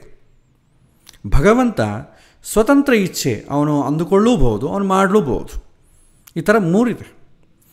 ಸೊ ನಮಗೆ ಇಚ್ಛೆ ಇದೆ. ಪ್ರತಿಯೊಬ್ಬ ಜೀವನಿಗೂ ಕೂಡ ಅವನದೇ ಆದಂಥ ಒಂದು ಸ್ವಭಾವ ಇದೆ. ನಾವಿದು ಮೋಕ್ಷಕ್ಕೆ ಸಂಬಂಧಪಟ್ಟ ವಿಚಾರದಲ್ಲಿ ಸ್ವಭಾವಸ್ತು ಪ್ರವರ್ತತೆ, ಪ್ರತಿಯೊಬ್ಬ ಮನುಷ್ಯನಿಗೂ ಒಂದೊಂದು ಸ್ವಭಾವ ಇದೆ ಅಂತ ತಿಳ್ಕೊಂಡು ಅದರ ಬಗ್ಗೆ ಮುಂದೆ ಕೂಡ ತುಂಬ ಎಕ್ಸ್ಪ್ಲನೇಷನ್ ಬರುತ್ತೆ. ಇಲ್ಲಿ ಹೇಳೋವಂಥದ್ದಿದೆ. ಪ್ರತಿಯೊಬ್ಬ ಜೀವನಿಗೂ ಅವನದೇ ಆದಂಥ ಒಂದು ಕ್ವಾಲಿಟಿ ಇದೆ. ಒಬ್ಬ ಮೆಣಸಿನಕಾಯಿಗೆ ಯಾವ ರೀತಿ ಖಾರದ ಕ್ವಾಲಿಟಿ ಇದೆಯೋ, ಒಬ್ಬ ಹುಣಸೇನಿಗೆ ಹೇಗೆ ಹುಳಿಯಾಗಿರುವಂಥ ಕ್ವಾಲಿಟಿ ಇದೆಯೋ, ಒಂದು ಮಾವಿನ ಹಣ್ಣಿಗೆ ಹೇಗೆ ಒಂದು ಸಿಹಿ ಆಗಿರುವಂಥ ಕ್ವಾಲಿಟಿ ಇದೆಯೋ, ಮಾವಿನ ಹಣ್ಣು ಟೇಸ್ಟ್ ನೋಡಿದ್ರೆ ಇದು ಮಾವಿನ ಹಣ್ಣು ಅಂತ ಹೇಳ್ಬೋದು, ಆ ಥರ ಕ್ವಾಲಿಟಿ. ಅಷ್ಟಾಕೆ ಒಂದು ಚಾಕ್ಲೇಟಿಗೆ ಫ್ಲೇವರ್ ಹಾಕಿರ್ತಾರೆ, ಆ ಟೇಸ್ಟ್ ನೋಡಿದ್ದು ಮಾವಿನ ಹಣ್ಣಿನ ಫ್ಲೇವರ್ ಅಂತ ಹೇಳ್ತೇವೆ. ಯಾಕಂದರೆ ಆ ಟೇಸ್ಟನ್ನು ನಾವು ರಿಜಿಸ್ಟರ್ ಮಾಡ್ಕೊಳ್ಳಬಲ್ಲ. ಮಾವಿನ ಹಣ್ಣಿದ್ದಂಗೆ ಟೇಸ್ಟ್ ಬೇರೆ ಯಾವುದೂ ಇರಲ್ಲ, ಪ್ರತಿಯೊಂದು ಯುನೀಕ್. ಹಾಗೆ ಅದು ಅದರ ಸ್ವಭಾವ. ನಾವು ಮಾಡುವಂಥ ಪ್ರತಿಯೊಂದು ಕಾರ್ಯ ಕೂಡ ನಮ್ಮ ಜೀವ ಸ್ವಭಾವಕ್ಕೆ ಅನುಗುಣವಾಗಿಯೇ ಇರುತ್ತೆ. ಇದು ಇಚ್ಛಾಪೂರ್ವಕ ಕ್ರಿಯೆ ಅಂತ ಹೇಳ್ತೇವೆ. ನಮಗೆ ಇಚ್ಛೆ ಇದೆ, ಆದರೆ ಇಚ್ಛಾ ಸ್ವಾತಂತ್ರ್ಯ ಇಲ್ಲ. ನನಗೆ ಹೀಗಾಗಬೇಕು ಹಾಗಾಗಬೇಕು ಅಂತಿದೆ, ಆದರೆ ಅದು ಪಡ್ಕೊಳ್ಳೋ ಭಾಗ್ಯ ನನಗೀಗ ಮಳೆ ಬರಬೇಕು ಅಂತಿದೆ, ಮಳೆ ಬರೆಸ್ಲಿಕ್ಕೆ ನನಗೆ ಶಕ್ತಿ ಇದೆಯಾ? ಇಲ್ಲ. ಸೊ ಹಾಗೆ ಅದಕ್ಕನುಗುಣವಾಗಿ ಸರ್ವ ಕಾರ್ಯ ನಿರ್ವಹಣೆ ಆಗುತ್ತೆ. ಆದ್ದರಿಂದ ನಮ್ಮ ಸ್ವಭಾವವನ್ನು ನಿಯಂತ್ರಿಸುವಂಥ ಇಡೀ ಜಗತ್ತಿನ ಮೂಲ ಕರ್ತೃ ಯಾರಂದರೆ ಭಗವಂತ. ಅವನ ಇಚ್ಛೆಗೆ ಅನುಗುಣವಾಗಿಯೇ ಪ್ರಪಂಚದ ವ್ಯಾಪಾರ ನಡೆಯುತ್ತೆ. ಯಾಕೆಂದರೆ ಭಗವಂತನೇ ಸೃಷ್ಟಿ ಮಾಡಿದ್ದು ಈ ಪ್ರಪಂಚ. ಯಾರು ಸೃಷ್ಟಿ ಮಾಡಿದ್ನೋ ಅವನ ಕಂಟ್ರೋಲ್ನಾಗೆ ಇರುತ್ತೆ. ನಾನೇನು ಭೂಮಿಯನ್ನು ಸೃಷ್ಟಿ ಮಾಡಿಲ್ಲ, ಹಾಗಾಗಿ ಅದು ನಾನು ಹೇಳಿದ ಮಾತು ಕೇಳಲ್ಲ. ಇದು ವಿಶ್ವದ ವ್ಯವಸ್ಥೆ. ಅಸಲು ನಮ್ಮ ಶರೀರವೇ ನಾವು ಹೇಳ್ದಂಗೆ ಕೇಳಲ್ಲ, ನಮ್ಮ ಮನಸ್ಸೇ ನಾವು ಹೇಳ್ದಂಗೆ ಕೇಳಲ್ಲ. ಯಾಕೆ? ಅದು ನಾವು ತಗೊಂಡಿದ್ದಲ್ಲ, ಕೊಟ್ಟಿದ್ದು. ಇದು ವಿಶ್ವದ ವ್ಯವಸ್ಥೆ. ಇಡೀ ವಿಶ್ವದ ಕ್ರಮ ಚಕ್ರದಲ್ಲಿ ನಾವು ಒಂದು ಸಣ್ಣ ಘಟಕ ಅಷ್ಟೇ. ಆದ್ದರಿಂದ ನಾನೇ ಮಾಡಿದೆ ಅಂತಂತ ಅಹಂಕಾರ ಪಡೋದು ಯಾವ ಅರ್ಥವೂ ಇಲ್ಲ. ನಿಜವಾದಂಥ ಕರ್ತೃ ಯಾರು? ಭಗವಂತ. ಸೊ ಜೀವನಿಗೊಂದು ಕರ್ತೃತ್ವ ಹಾಗೂ ಜಡಕ್ಕೊಂದು ಕರ್ತೃತ್ವ ಇದೆ. ಇದರ ಅಂತರ ನಮಗೆ ಗೊತ್ತಿರಬೇಕು. ಈಗ ಮಣ್ಣು ನೋಡಿ, ಮಣ್ಣು ಏನು? ಮಣ್ಣು ಜಡ, ಅದಕ್ಕೇನು ಇಚ್ಛೆ ಇಲ್ಲ. ಒಂದು ಬೀಜ ಇದೆ, ಆ ಬೀಜ ಏನು? ಚೇತನ. ಅದಕ್ಕೆ ಮರ ಆಗುವಂಥ ಒಂದು ಸ್ವಭಾವ ಇದೆ. ಆದರೆ ತಾನೇ ಒಂದು ಕಡೆ ಹೋಗಿ ಭೂಮಿಯಲ್ಲೂ ಬಿತ್ತಿಕೊಂಡು ತಾನೇ ಒಂದು ಮರವಾಗಿ ಬೆಳೆಯೋ ಸ್ವಾತಂತ್ರ್ಯ ಬೀಜಕ್ಕಿಲ್ಲ. ಅದೇ ಮಣ್ಣಿಗೆ ಅಸಲು ಅದಕ್ಕೆ ಸಂಕಲ್ಪವೇ ಇಲ್ಲ. ಬೀಜ ಆದರೂ ಮರ ಆಗಲಿಕ್ಕೆ ಬೇಕಾದ ಶಕ್ತಿ ಇದೆ. ಮಣ್ಣು ಏನೂ ಆಗಲ್ಲ, ಮಣ್ಣು ಮಣ್ಣಾಗೇ ಇರ್ತದೆ ಜೀವನ ಪರ್ಯಂತ. ಸೊ ಬೀಜದ ಒಳಗೆ ಒಂದು ಸ್ವಭಾವ ಇದೆ. ಅದು ಒಂದು ಒಳ್ಳೆಯ ಒಂದು ಶೇಂಗಾ ಬೀಜ, ಕಡಲೆ ಬೀಜ ಆದರೆ ಅದರದ್ದೊಂದು ಬಂದು ಅದೊಂದು ಕಾಯಿಗಳನ್ನು ಕೊಟ್ಟು ಅದು ಸ್ವಭಾವ ಇದೆ ಅದಕ್ಕೆ. ಆದರೆ ಯಾರೋ ಒಬ್ಬರು ಬಿತ್ತಬೇಕಲ್ಲ ಅದನ್ನು. ಬೀಜವನ್ನು ಬಿತ್ತಿ ಬೆಳೆಸುವಂಥ ತೋಟಗಾರ ಒಬ್ಬನು ಬೇಕು, ಅವನೇ ಭಗವಂತ. ಭಗವಂತ ನಮ್ಮನ್ನು ತಾಯಿ ಗರ್ಭದಲ್ಲಿ ಬಿತ್ತಿ ನಮ್ಮನ್ನು ಹೊರಕ್ಕೆ ಭೂಮಿಗೆ ತಂದು ಬೆಳೆಯುವಂತ ಮಾಡ್ತಾನೆ. ಶರೀರ ಜಡ, ಒಳಗಿರುವಂಥ ಆತ್ಮ ಅಂತಂಬುದು ಚೇತನ. ಈ ಚೇತನವನ್ನು ಶರೀರದಲ್ಲಿಟ್ಟು ನಮ್ಮನ್ನು ಬೆಳೆಯುವಂತೆ ಮಾಡುವನು ಭಗವಂತ. ಹೀಗೆ ನಾವು ಅರ್ಥ ಮಾಡಿಕೊಳ್ಳಬಹುದು. ಸೊ ಭಗವಂತನ ಇಚ್ಛೆಗನುಗುಣವಾಗಿ ಜೀವನದಲ್ಲಿರುವಂಥ ಸ್ವಭಾವಕ್ಕನುಗುಣವಾಗಿ ಪ್ರಪಂಚದಲ್ಲಿ ಕ್ರಿಯೆ ನಡೆಯುತ್ತೆ. ಒಂದು ಕ್ರಿಯೆಯಿಂದ ಇಡೀ ವಿಶ್ವದ ಪಾಲುದಾರಿಕೆ ಇದೆ. ನಾನೇ ಎಲ್ಲ ಮಾಡಿದೆ ಅಂತಂಬೋದು ಸುಳ್ಳು. ಹಾಗಾಗಿ ನಾನು ಮಾಡಿದೆ ಅಂತಂಬೋದು ಅಹಂಕಾರ ಬೇಡ ಅಂತಂಬೋದು ಇಲ್ಲಿ ಕೃಷ್ಣನ ಒಂದು ಮಾತು. ಸೊ ಇನ್ನು ಅನೇಕ ವಿಚಾರಗಳನ್ನು ಕೃಷ್ಣ ಮುಂದೆ ಎಕ್ಸ್ಪ್ಲೈನ್ ಮಾಡ್ತಾನೆ. ಇದೆಲ್ಲ ಕೂಡ ಏನಂತಂದರೆ ಮನಸ್ಸು ತುಂಬ ಹಗುರಾಗಲಿಕ್ಕೆ ಕೃಷ್ಣ ಕೊಡುವಂಥ ಮಾನಸಿಕ ಚಿಕಿತ್ಸೆ. ಇವತ್ತು ನಮಗೆ ಬರ್ತಾ ಇರೋ ಕಾಯಿಲೆಗಳಿಗೆ ಹೆಚ್ಚು ಕಾಯಿಲೆಗಳಿದೆ. ಮನಸ್ಸಿನ ಮೇಲೆ ಟೆನ್ಷನು, ಪ್ರೆಷರು. ಯಾಕಾಗತ್ತೆ? ನಾನೇ ಮಾಡಿದೆ, ನನಗೆ ಬೇಕಾದಷ್ಟು ಗೌರವ ಇಲ್ಲ, ನನ್ನನ್ನು ಯಾರು ಹಿಡಿಸ್ಕೊಳ್ತಾ ಇಲ್ಲ, ನನಗೇನು ಅವ್ರು ಮಾಡೋದು, ನನ್ನನ್ನು ಹೀಗೆ ಸಿಟ್ಟು ಮಾಡಿದ, ಇದರ ಕಾಯಿಲೆಗಳೇ ಜಾಸ್ತಿ. ಇದರಿಂದ ಏನಾಗುತ್ತೆ? ಡಿಪ್ರೆಷನ್ಗೆ ಒಳಗಾಗ್ತೇವೆ. ನಾವು ಆ ಡಿಪ್ರೆಷನಲ್ಲಿ ಮಾಡಬಾರ್ದ ಕೆಲಸ ಮಾಡಿ ನಮ್ಮ ಅಧಃಪತನವನ್ನು ನಾವೇ ಮಾಡಿಕೊಡ್ತೇವೆ. ಹಾಗಾಗಿ ನಮ್ಮ ಮನಸ್ಸು ಅಂದರೆ ಏನು, ನಾನು ಎಂಬುದು ಪ್ರತಿಯೊಂದರ ಲಿಮಿಟೇಷನ್ ಎಂದು ಗೊತ್ತಿದ್ದಾಗ ನಾವು ಅಹಂಕಾರ ಪಡಲಿಕ್ಕೆ ಅವಕಾಶವೇ ಇಲ್ಲ ಅಂತಂಬ ವಿಚಾರ ನಮಗೆ ಕೃಷ್ಣನ ಈ ಮಾತಿನಿಂದ ಗೊತ್ತಾಗ್ತದೆ. ಇನ್ನು ಸಮಯ ಬಹಳ ಆಗಿದೆ, 1 hour ಆಗಿದೆ. ಸೊ ಇನ್ನು ಇಲ್ಲಿಗೆ ಮುಕ್ತಾಯ ಮಾಡ್ತೇನೆ. ಮುಂದೆ ಕೃಷ್ಣ ಮತ್ತಿಷ್ಟು ವಿಚಾರಗಳನ್ನು ತಿಳಿಸುವಂಥ ಕ್ರಮದಲ್ಲಿ ಮುಂದೆ ಮತ್ತೆ ನೋಡೋಣ. ಸೊ ಇವತ್ತಿನ ಪಾಠ ಇಲ್ಲಿಗೆ ಮುಗಿಸೋಣ. ಶ್ರೀಕೃಷ್ಣಾರ್ಪಣಮಸ್ತು. ಮತ್ತು ಒಂದು ನಿಮಿಷ,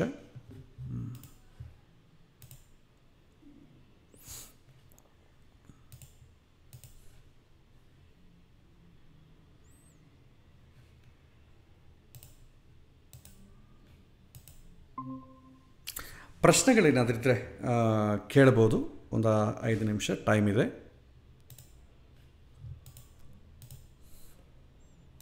ಇವತ್ತಿನ ಪಾಠದಲ್ಲಾಗಲಿ ಅಥವಾ ಹಿಂದಿನ ಪಾಠಗಳಲ್ಲಾಗಲಿ ಏನಾದರೂ ಹರೇ ಶ್ರೀನಿವಾಸ, ಮೈಕ್ ಆನ್ ಮಾಡಿದ್ದೇನೆ. ಇವತ್ತಿನ ಪಾಠದಲ್ಲಿ ಏನಾದರೂ ಪ್ರಶ್ನೆಗಳಿದ್ರು ಅಥವಾ ಕಳೆದ ವಾರದಲ್ಲಿ ಏನಾದರೂ ಪ್ರಶ್ನೆಗಳಿದ್ರು ನೀವು ಕೇಳ್ಬೋದು.